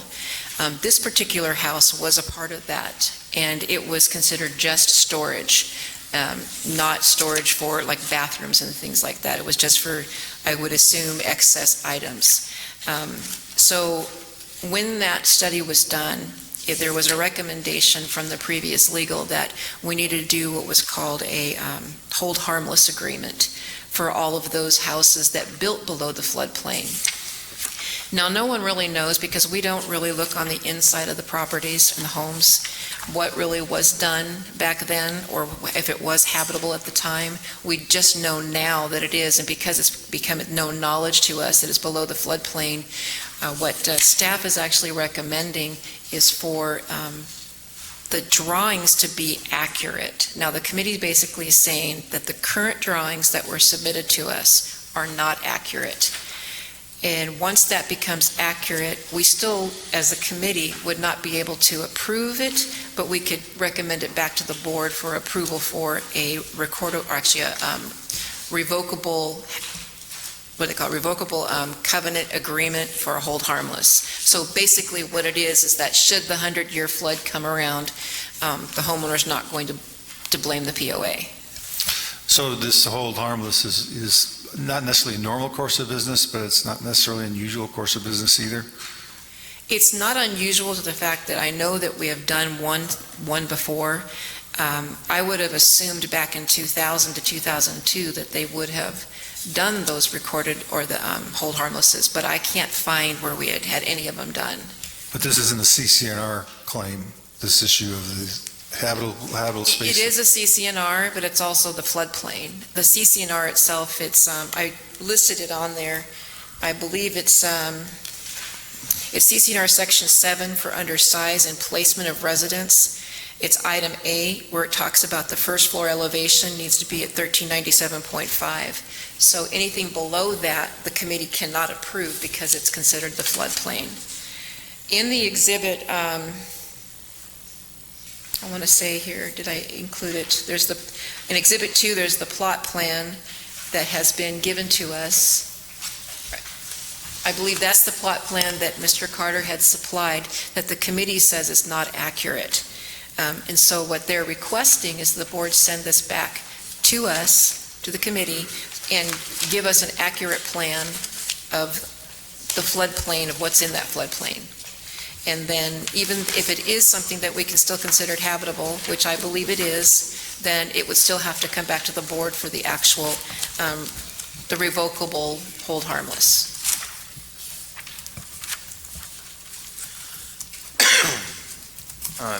If I can just talk for a second. There was actually two plot plans submitted. The first one did not have this area that he's put in there to show what he opened up. The plot plan that we have does not show the bathroom, or there's also a bar and a sink area that's right in this point right there, or I don't know if I can get that. I can't shine it on that screen. So the clouded area. So twice we asked Mr. Carter that we need an accurate plot plan. It doesn't show the little pop out into the side, which may or may not have been there before. But we'd like the board to actually send this back to the committee and require Mr. Carter to submit a plot plan that just shows that he's installed a bathroom in there, and basically it would show the, what he has in there, sinks, a sink, toilet, and anything else, just to kind of show where they're located, because we have nothing to actually show for future reference in our file, and that's why we're asking for that. I think it's fair, though, to find out, the bathroom is there? The restroom was, On this plan, where is the bathroom? I didn't do it. If you look at page 57, the next one, go down one more, that shows what I submitted, and that shows a solid door that would make it actually habitable, but I just made it an open patio. What was originally there was 2 bedrooms downstairs, a full kitchen, and a full bathroom. I opened it up to make it an open patio, because that's all I was allowed to do, and it's not habitable space at all. If you go back up one page, you can see it's an open patio. I appreciate that. All I did was Was the bathroom? paint the ceiling. The bathroom was there. There was a full kitchen there. There was 2 bedrooms down there. Okay, so the bathroom was there when you bought the house? Yes. The bathroom was there. There was a kitchen And there that we demolished. the sink that they're talking about? All the plumbing was there. All the electrical was there. Everything was there. Okay, and the habitable space is, a bathroom constitutes a habitable space? I made it uninhabitable. I'm sorry, excuse me. I'm just trying to understand what's going on here. Yes, the bathroom does become a habitable space. We look at a bathroom, a kitchen, for example, and a bedroom would be habitable space. Bedrooms I understand, because you can be asleep in there. But I want to agree with him that he has removed a lot of stuff that was not permitted down there. The permit we have was to enclose that area, which it was in the floodplain, was for storage, which is acceptable. But because it is below the floodplain, hold harmless would have to be, approved by the board to be submitted back to the board for approval and final approval. But And that's because of the bathroom, John? Yes. Yes. Bathroom, bedroom, everything. Yeah. Yes. There's no bedroom. So we kind of agree with him what he's saying, that the previous owner, instead of actually making it storage, did convert it, because there was supposed to be doors on these 2 side little rooms that they had. And you can see from this picture, they installed a sliding glass door right here. This looks like it might have been open at the time. There's a small door there, but we just, we don't know exactly how things took place, but we would like to ask that we do need he has a better drawn plan, which he submitted, but it has its... Could we make this simple for Mr. Carter? Okay. I mean... Accurate plan. Just an accurate plan. Okay, we can get the accurate plan, but you're going to be back here in a month. We're going to have an accurate plan. The bathroom's still going to be there. It's still going to be a habitable space. It was there when he bought the house. We didn't identify it during the escrow. He's made it better because he's opened the thing up and gotten the bedroom out of there. We got other houses around. So if the issue is we just need to have a hold harmless because of the bathroom, I mean, to me, I understand that he needs to submit a plan that we can put in the record. Correct. But does the board really need to wait? Does he really need to wait until we act again? We need to take time to go through this again, just because we now have an accurate plan. Can't we do that tonight? The board can actually state that. They can say, have an accurate plan, and the committee can approve it, if you give the authority to the committee. So we can make that, he submits an accurate plan, then we can agree to Go ahead. Yeah, I just have a question quick. Your intention at the end of the day, underneath there, is to leave the bathroom and leave the bar, or really not have a bedroom and a kitchen? Is that what you're telling us? I just made it an open patio. It's not habitable at all. It's got a 16-foot opening. So yeah, I just want to. So you're not going to have a bedroom in there, and you're not going to have a kitchen? It's an open patio. And you're going to have a wet bar, probably a toilet? Yes. I think that's all, to me, very reasonable. So I think I'm kind of with Chris here, is if we can package this all up tonight and, say, yes, that we will approve, once he comes with a set of plans, with his intention to put the bathroom and the wet bar in, and the open patio. Then They're there. The bathroom and the wet bar are already there. Yeah, then we would be good with the, I would be good with the hold harmless. You could send it back to the committee and give us the authority to approve an hold harmless for the area below the floodplain. The committee could do that, but also make a caveat that it would require that he submit submits a plot plan that just shows on it the bathroom layout and the wet bar. That's all he really needs on it. And Okay, then it wouldn't have to come back, and the hold harmless would still have to come back to the president to be signed off, just like a normal variance. I signed all those, so that's no big deal. Okay, I move that we, what are we doing here? We're granting, we uphold the appeal with the conditions that and we approve the issuance of a hold harmless clause to be signed by the president, contingent on Mr. Carter delivering a drawing that shows the actual conditions, and that he allow our inspectors to go in and verify the plan. Real simple. I've already had them over. They've already walked it. They know exactly what's there. So yeah, they can come over again whenever they want. Okay, I think we're looking for a second. I'll second. All in favor? Aye. Aye. Aye.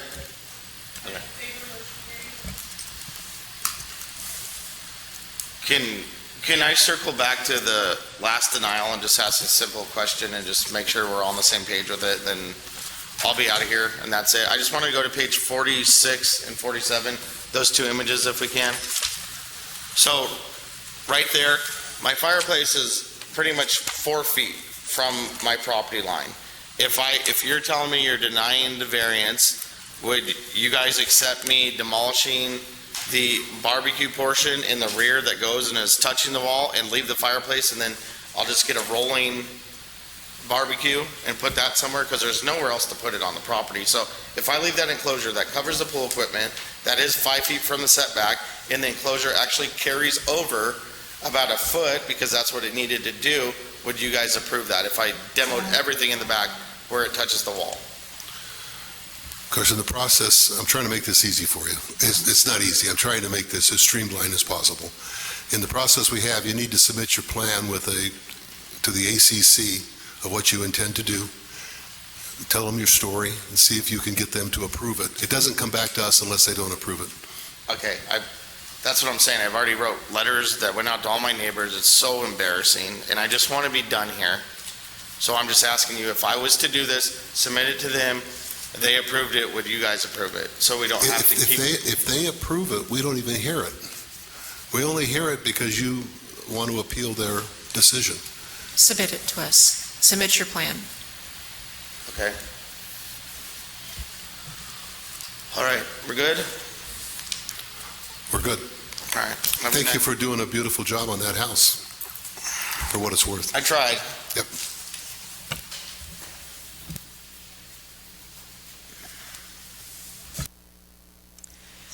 Okay, so the next one is going to be Melanie Gutscher appealing for the ACC denial to relocate an access easement. So please, board, bear with me. This is not exactly an easy one.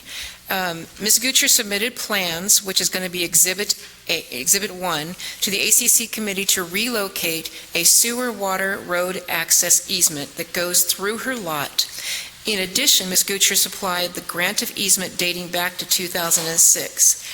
That's not going to be in the attachments for the public, but it's going to be the attachments for the board, showing that the record of the sewer easement. Staff contacted EVMWD regarding the easement and asked if it was abandoned. EVMWD supplied a quick claim attached for board review of the easements for our records. The Gutschers have reached out to 7 of their neighbors adjacent to the road easement with a petition for approval to relocate with the signatures attached. The easement serves 2 functions, a sewer easement and a road easement that serves as an access to 9 properties located off of Village Way, as shown on Exhibit 3.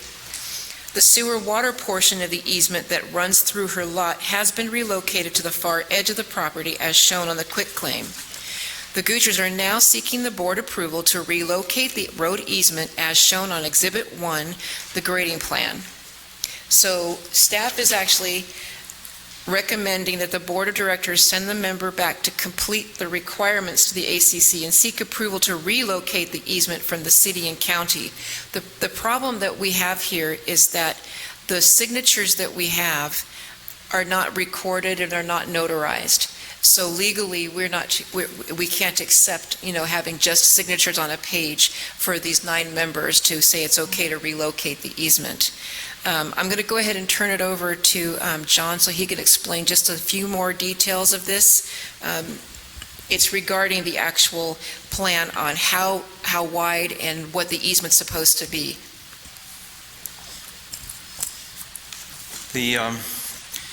I'd kind of like to talk just, there's quite a bit on this plan. We've refused her grading plan, and that is simply because she shows a new road easement, and that's basically all the reason why we did. But I'd like to kind of talk about just about what I wrote up on here, and if you don't mind, I don't normally like to read things, but I think it'd probably be easier if I do that. So basically I said that before the committee will approve the grading plan, additional work needs to be completed by the member. The easement as shown on the plot plan is for the sewer, access, and water easement. We originally told the member that they needed to talk to the water company, the homeowners, the fire department, and the city or county. The property owner completed the requirements with EVMWD and obtained approval and they also obtained approval from the property owners. However, which Cheryl just talked about, a notarized legal form needs to be completed. The property owner now really needs to work with Riverside CAL FIRE and the county or city to change the tract map. I decided that this thing's kind of going on for a while, and since I own a property here that had an easement that was incorrectly installed for a storm drain, so I'm familiar with moving an easement. I went down to the county, and it took me, when I did it, it didn't take a couple hours to find out who was in charge, do the paperwork, pay the fees, and get approval to move the easement. I decided I'd take things in my own hand one day, and I spent 4 hours on the phone before I found out, this is with the county, before I found out that the county doesn't care. It's the city that has the responsibility now. So in the cities here, it's, you come in the morning and you talk to them, and hopefully you get somewhere of a idea of what needs to be done to change it from the city. Once these steps have been completed, the ACC will review the grading plan. One concern that we have is that the existing grading plan shows, I believe, only 13 feet from the corner of the garage to the opposite side of the road, and their intent was that they reduce the size on the grading plan of the road easement so that they're able to just have golf carts go down that access. However, the easement is actually 21 feet wide. That is what the easement is. It's already been paved for these homeowners. It's access for their, because they're all on a hill off of Village Way, the only way to get to their property, to the thing, is through a one-way or a access easement. It only has one entry exit off of Village Way. The original plan was that this easement road, access road, would go down into the other side of the another side. So there's two entry and exits. One letter, or you notice in here the letter from the water company, they are requiring that the access easement be be kept, that it not be abandoned, because they want to, there's a sewer clean out at the top of the hill, and and I assume they want access to it, but in there they say that they want access. So that easement, the road has to be, the access easement road has to be maintained. And unfortunately, they want to reduce it, and I'm not in favor of that. One thing is that fire trucks are going to have to be able to negotiate that if they ever had a fire up there.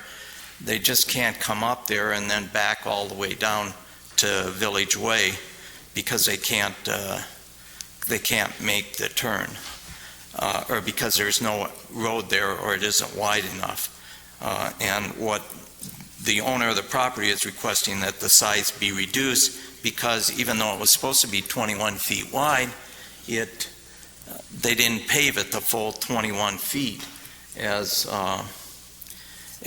they were supposed to. So anyway, I think they really need to be sent back. What the ACC is requesting is that I sent back to the homeowner, they find out about the access easement. And I have to say also that the committee is in favor of them moving the access road over to the edge of the property. It just makes sense, so they can build a house, or a home. So.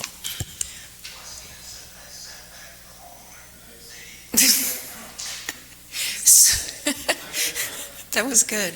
So in short, what we're looking for is, I've actually discussed this with legal at length regarding what the next step would be, because the next step to me is not really all that clear. I'm not too sure who has the right to relocate the easement, and if it is relocated, which is fine, everybody has the American dream of building their home, and we want that to happen, but who has that authority? Is it the board? Is it the city? And we're not too exactly sure. But we do know for sure right now that we need to have all of the homeowners to have at least legally for their signatures to be given to us. So you need to get a new recorded track map, right, corrected, amended? Yes, that is And when you correct. do the amended track map, then what'll happen, at least should happen, is you'll get approvals from possibly the fire department and whoever is in the process does the approvals. Typically, the fire department is involved. So I don't see anything in all this that really affects the POA itself. But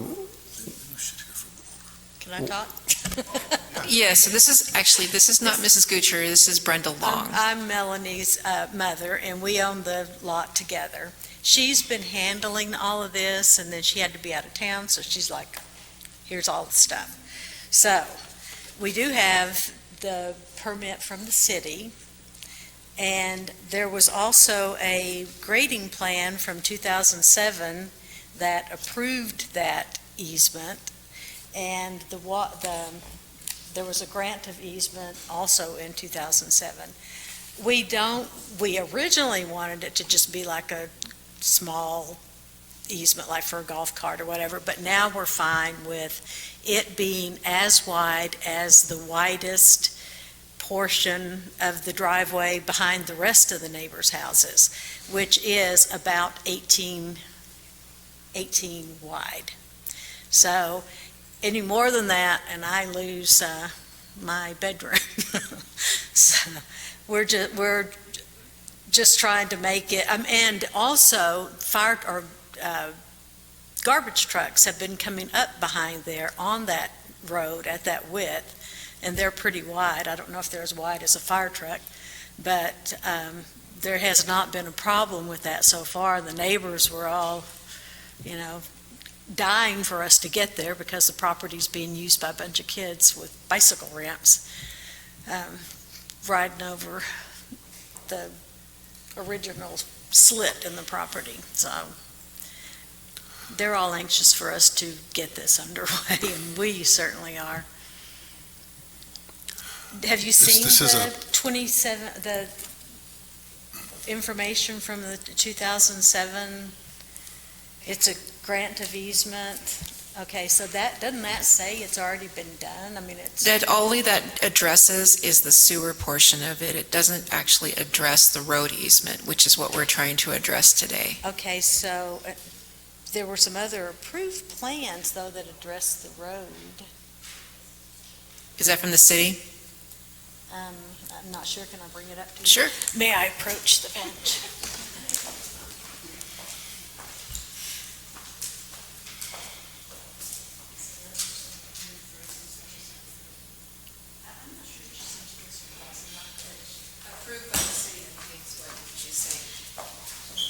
I see this approved grading plan, appears to be a grading plan. This appears to be attached to this permit. I believe it's a 2007. Yeah, and it makes sense, but the one that we have in our packet is different? There are two separate ones. Actually, there's a couple of different ones. My apologies. We have one dated December 31st of 2018, and we also have one of April 4th of 2019. So they're slightly different on them. So to be honest with you, because it's not approved, we're not even too sure exactly which direction they're going. This actually started out as a preliminary to see whether or not they would be able to do something like this. And of course, the ACC wants to, but we just don't have the authority to relocate the easement. So my question, well, first let me say, I'm very pleased that you're planning to finish that lot, because it's in a very visible place in our community, and it'll be wonderful to see a beautiful home, landscape yard and all of that. So congratulations. But something strikes me here that we're in the process of something that's very difficult to do, and for some reason, you guys stopped and said, we just want to appeal it to the board. And I don't understand what the appeal is about. We're not done with the process yet. That's what it looks like to me. Well, okay, from what I understood, they said that it could be approved except for the width of the road, because the easement, I thought, had already been approved. Well, from my perspective, just trying to absorb all of this, I understand that part. There's also this part about getting permission from Riverside County. I know John just said they don't care, but that's written in here. And written about CAL FIRE, and that's all about moving fire trucks around. Right. So I just wonder if it isn't realistic to just go back and keep working at it until we get all the approvals, get all the information that they need, so that they can, because it sounds to me like they're happy that you're going to do this, that there's not a problem here.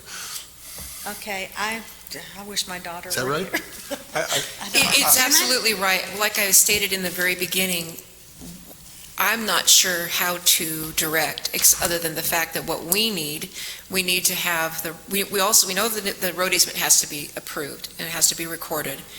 And I believe it would have to be with the county. If the county doesn't, then it would be with the city. There is a permit from the city that says that they're okay with the build, the grading plan, basically. But it doesn't really address the easement itself, and that's what we need to have addressed. And so I only can assume at this point that it needs to go, the city needs to, either do a stamp of approval, and it needs to be recorded, and then we need to have all the signatures done legally. What I would see is what does the current recorded track map look like?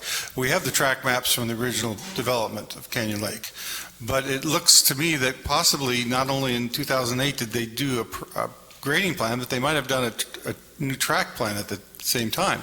It's hard to me believe they approved the grading plan. There's Exhibit 3 right there. That's the original tract map. That's the original, but it looks like this grading plan. Well, Grading plan does not really match the track. I wonder if they filed a revised track map in 2008. That would be my question. Yeah, I think that's what we need to determine, because if I understand the documents correctly, We don't know. when E EVMWD abandoned the initial easement, they also granted the location of a new easement for a 21-foot wide sewer easement and water easement on the far edge of the property. So the E EVMWD already relocated the easement, but I'm not sure that it shows on the plot map. There's actually two easements.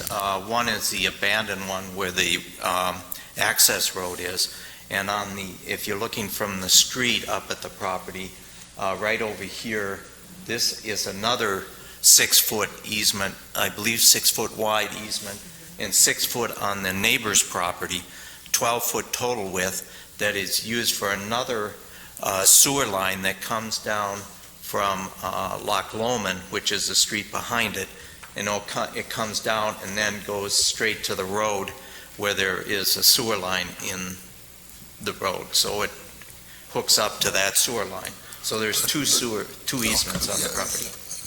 I understand. I'm not sure how that fits into the question that you're asking us to consider. We have a staff recommendation on our page 192.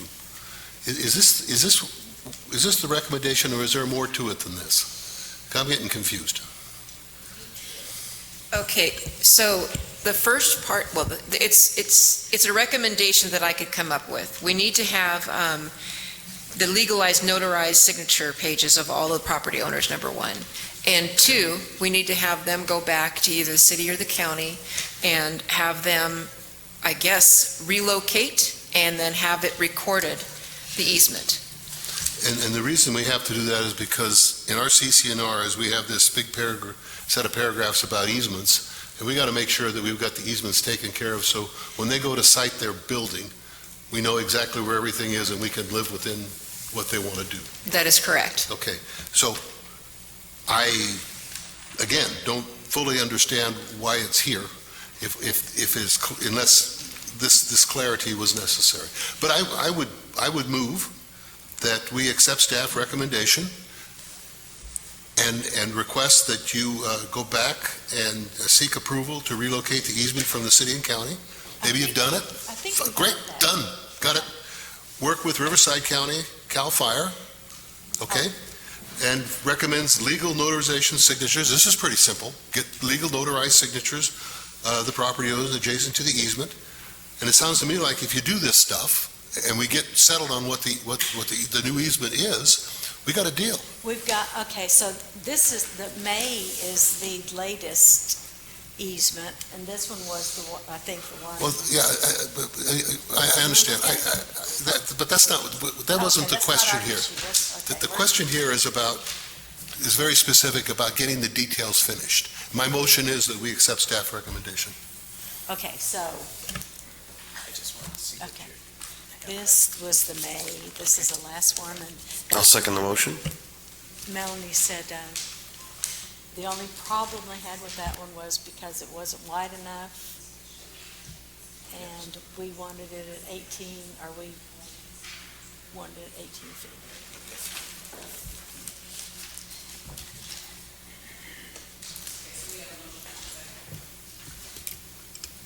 All in favor?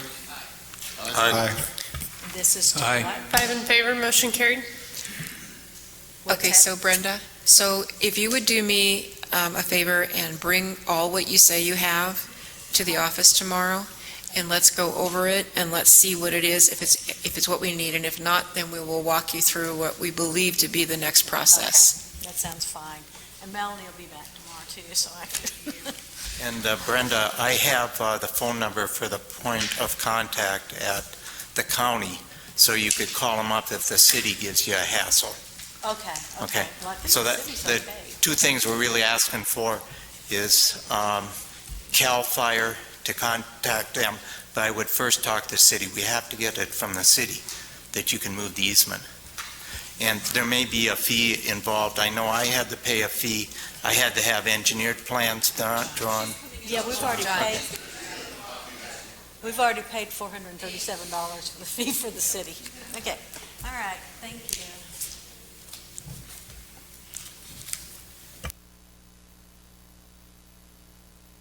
Okay, so my hopes is for the final one, it's going to be easier to explain.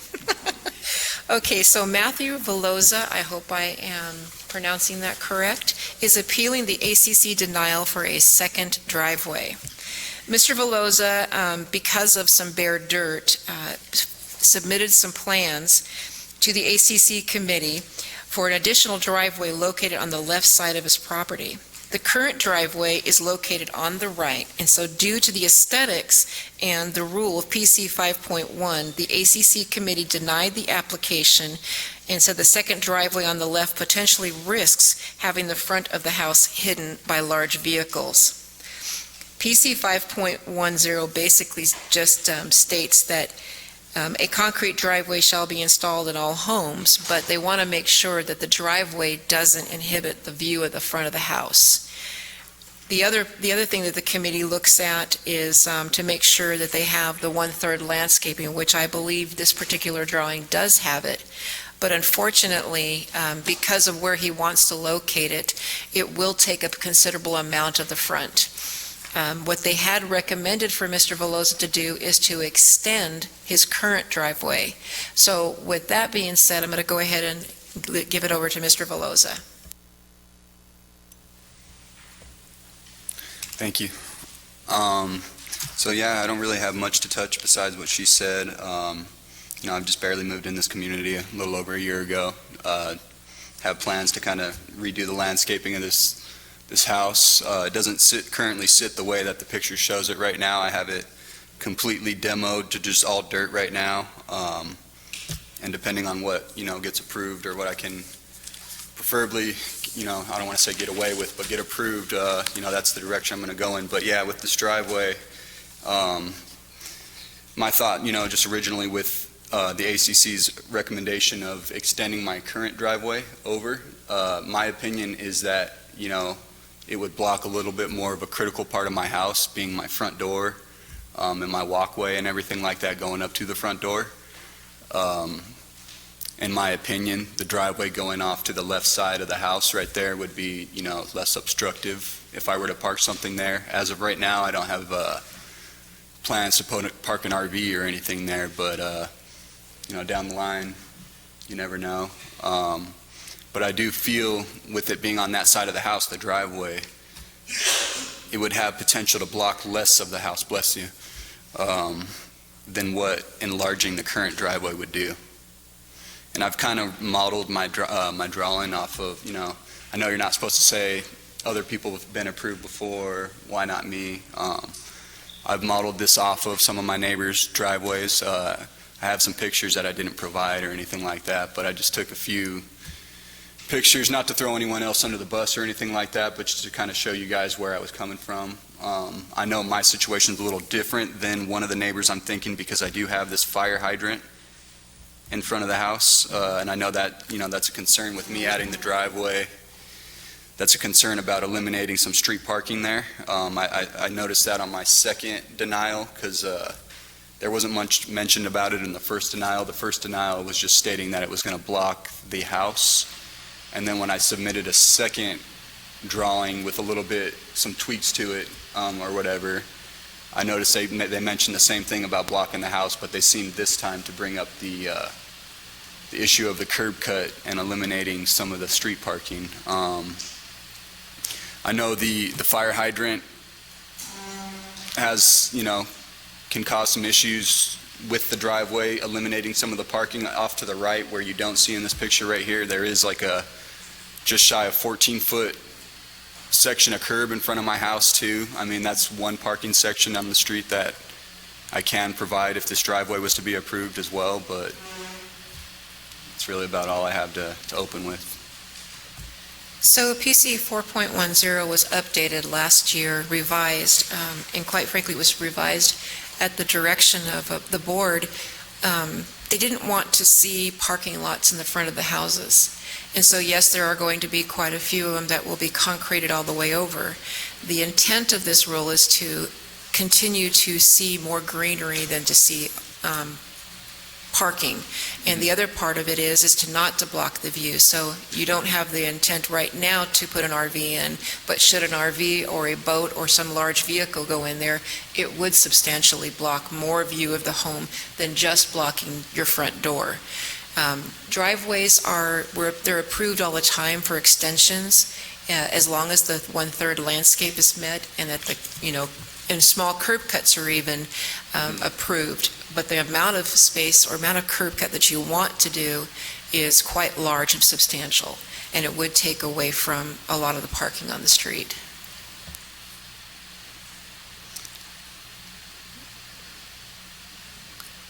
So the way the house sits, I was going to try to look on a Google map, but I can't get there. The way the house sits, when you drive by it, is it sitting so you're driving toward it, or are you driving from the side?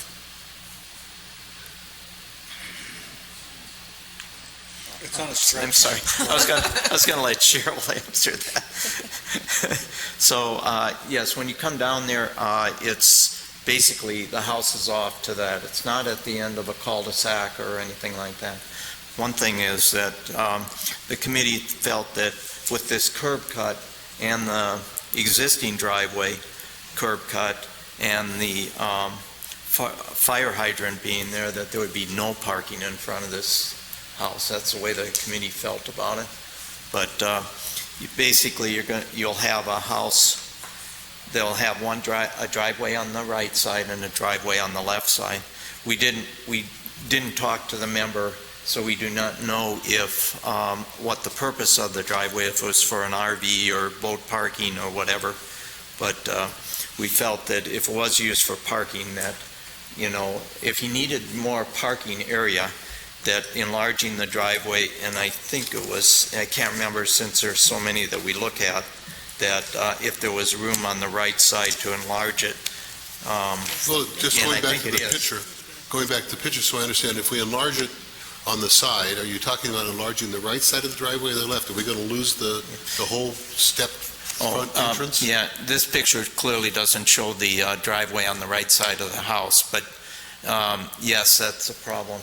So you're talking about extending it toward the right property line, not extending it over the front of the house? Because you said it was going to block the front door. That's what confused me. Yeah, if it gets extended going to the left, if you're standing in front of the house and they want me to extend it to the left, my concern is, I have all those steps and everything are demolished right now, and I have a big palm tree you can't really see right there, so I would have to remove that big palm tree to enlarge my existing driveway. And my concern is that whatever I should park there, it's going to be right in front of my front door, because I would almost be bringing from my existing driveway, I'd be bringing it all the way over, as far as I would be allowed. That really wasn't specified how far I could come over, but I would probably be taking it all the way to the point where the red curb starts, on the fire hydrant right there. And my concern with that is if I park a vehicle, a trailer, anything down the line right there, looking out my front door, I can't see the street. And to me, it just, this is just my personal opinion, it seems more visually unpleasing to have something more in the center of the house right there versus if I can tuck it off to the side a little bit. Like I said, that's just my opinion. I feel like it would block less of the house if the driveway was off to the left, because it's not much, but from the property line to the actual house, I want to say it's about a little over 4 feet to the corner of the house. So, you figure if I had the driveway going all the way to the property line, 4 feet over, most standard RVs and trailers or vehicles are no more than like 8'6" wide or something like that, maybe 10 foot wide. So to my opinion, if I were to tuck it on the property line, I'm covering less of my house versus if I extend my current driveway and I park something, whatever it may be, a truck, a trailer, boat, I feel like it's just going to kind of stick out like a sore thumb sitting right in the middle of my property and most importantly, blocking my front view from my door to the street.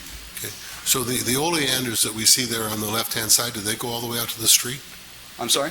The those are oleanders, right? Or whatever that vegetation is on the left side? Yeah, and actually all that vegetation has been removed. That was my vegetation. It's all been cut back to the property line, so that's actually sticking. All that vegetation comes out a few feet from where the actual property line is.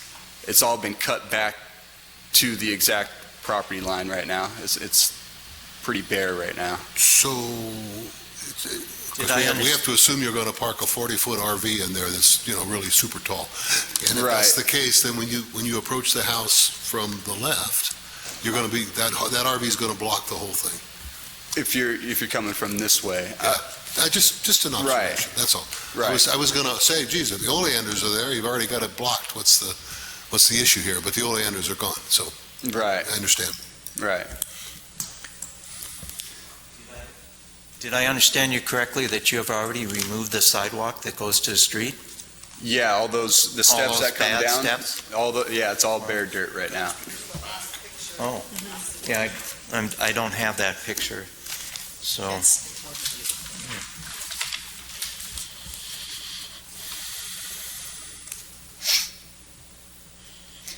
And then, like I said, one item about extending the current driveway too is I have a pretty decent sized palm tree right there at the street. And I think it's a rule you have to have 2 trees inside your front yard or something like that. What keeps me in compliance with that right now are that palm tree that you can't see and then the one in the back corner. I'd like to not move that palm tree if I didn't have to. That's just something I want to put out there. One of our CCNRs is you can't take that palm tree out without getting concurrence with the ACC. Okay. So there are those. I personally would like to see you keep your palm tree, but yeah, that's another issue. The CCNRs actually talk about trees bigger than 3 inches in diameter. And they need to have what would you call it right now? You need an Approval, consent of the ACC. The ACC needs to approve taking that tree out. So inherent in this recommendation you're saying is you're going to lose that palm tree. Correct. Besides the one in the very back corner, you can see that large palm in the back corner. 2 big, beautiful palm trees. Yeah, I'm a fan of both of them. I really like them. Okay, I have kind of a stupid question, but on the third meeting denial, you said curb cut is unacceptable due to the lack of parking on the street. Is that a rule, or is that just something, because I don't see where it's denied, we have the PC 510 driveways, but it doesn't talk about that. There's 2 things that we like to consider for the committee. One of them is making sure that there is ample parking on the street. 2 is that that's part of the POA property in that community setback. So when you have a curb cut, you're essentially giving away more of the property of the POA. And so every house has to have a driveway, but they don't have to have 2 driveways. So that's essentially the reason why they take into the consideration of the parking on the street as well as. Okay, and I understand that, but say the people that have the circular driveways, they have 2 curb cuts. I understand it has to be the 18 feet apart. What's different with him having 2 driveways that are 18 feet apart? It's basically every house has to be looked at on its own merits. In this particular situation, there wouldn't be room for that type of circular driveway. And this would not be considered a circular driveway. It'd be 2 separate driveways. I understand that. I'm just asking the difference. If some people can have the 2 curb cuts 18 feet apart because of a circular driveway, why can't they have just 2 driveways 18 feet apart? At the top of the circle, we're not expecting somebody to traverse the front of the house and park. It's basically to get in and get out. Yes, I have. That's the reason why this rule was upgraded a little over a year ago. You also mentioned the presence of the fire hydrant. You're not supposed to park in front of the fire hydrant, right? It's right in the middle. No, You got that? I understand what the fire hydrant is. I guess I'm asking too, if he extended the driveway on the right side of the property, would it go, I mean, can you park now between the driveway and where the red curb is? Is there room for one vehicle to park there? Between this edge of the curb, of the red, all the way to his driveway, can people park there now? Is there On the room drawing, for? sorry to interrupt, I have about 13, there's about 13 feet 7 inches, so it's a little tight, but, one vehicle can park there. So if he extended the driveway on the right, how far could he come over? Okay. Because He could would he come over eliminate that further. parking? And what Right. we understand, the kind of situation where you have just a two-car garage, and so that's why we recommend adding concrete to the existing, is simply to, not to block the view of the front of the house. The front of the house will be what we consider, the house is view of the house is in front of the house, the view in front of the garage, you can park anything. I mean, that's considered, considered what you need to do.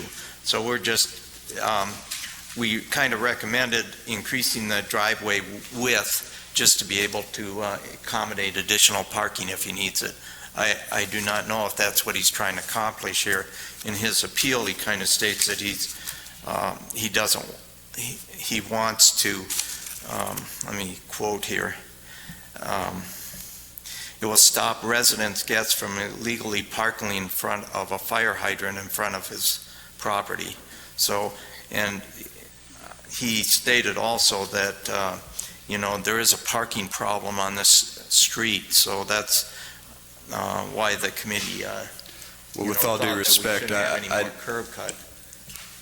I never stated that there was problems with parking on the street. I don't know if that was something that was misconstrued, but I didn't express that, anyone was having issues with the availability of parking. Yeah. Basically, when we look at Rule PC 5.10, we're only looking at, does it block the front view of the house? And that's why, the main reason why it was rejected is simply because of that.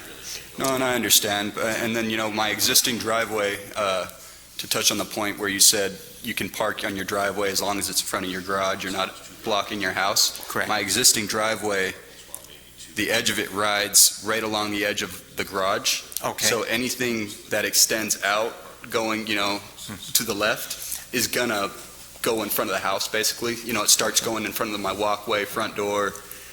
So all I'm getting at with that point is extending my current driveway from right where it sits right now, going to the left at all is going to block my house because it's right on the edge with my garage right now. It's the width of what the garage is, my current driveway. We're talking about, how much the driveway is going to limit the view to the house. To me, the driveway widening that's going to have the least impact is to widen the side towards the property line on the right and to come over and widen over a little bit in the front door on the left. He can get an extra 8 to 12 feet by adding on to the existing drives, and the impact on the view of the front will be the minimum that I can see. If he goes with the 13 feet wide driveway, that's drawn on the plan, and it's 40 feet deep, he puts a big motorhome, he parks over away on the 13 feet side, it's going to eliminate a lot of the view of the house. Yes. And that's, I think, what AC is saying. And so, the reason why we always tell members to enlarge their driveway when they have this particular situation is simply because we want them to have the same right that a person with a 3-car garage would have, have as much space. And Exactly. So that's We what want to we're give trying them to do. But I cannot. the owner the right to have three cars parked in his. Yes. Yes, if possible, in a normal lot. Yeah. It really doesn't apply, obviously, in a cul-de-sac, but this isn't in a cul-de-sac. So, with... Okay, instead of a driveway, what if he did the 2 runners? Instead of concreting the whole area and he puts the 2 runners in with the curb cut, is there still the same issue then? Because it's blocking the view? Yeah, the 2 runners is considered the same as putting in full concrete. Well, I'm going to move on behalf of the tree. I think that there's arguments on both sides. and whether I drive up to this house and I want to see a driveway that's 40 feet wide and 40 feet deep, which is kind of what you'd have if you widened it to 13 feet, or to see it on both sides and then lose that gigantic, beautiful tree, because there's that aerial, Tom's got he got the Google map to come up, and it is a very dramatic tree. So I'm going to move we support this appeal. I don't know if I can get a second, but I'm going to move we support this appeal, understanding the situation, the concerns we have about blocking the view, understanding that it goes both ways, and that we really ought to preserve our trees. Second.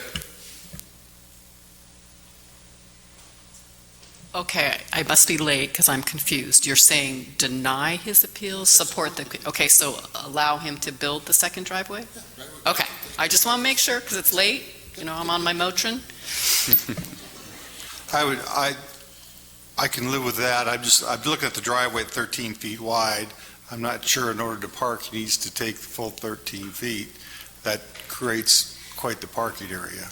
I'm negotiable on the width of that. I drew this up. If it's more favorable to go down to something like 12 or 10, I'm a little flexible on that. I just, this was my... Well, 10 feet would give you your parking area. It would be because if you go 13, you'll end up swinging whatever it is towards the center, which will block the house. I would support the 10-foot width. Okay. And other than that, I support the motion with the subsidiary motion that we allow the driveway as drawn, only instead of 13 feet wide to make it 10 feet wide. Okay. And I'd like to clarify that you can't take the tree out. No, that tree's staying as far as I'm concerned. Be part of the motion. Yeah, definitely, and I appreciate that. So is there a second to my subsidiary motion? I'll second the subsidiary motion. Any more comment? All in favor? Aye. 5 in favor, motion carried. Thank you, guys. Do you want this? This is for tomorrow. Oh, I got one. Oh, you got one? Okay.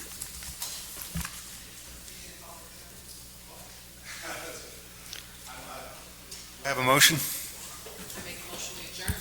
Second. All in favor? Aye.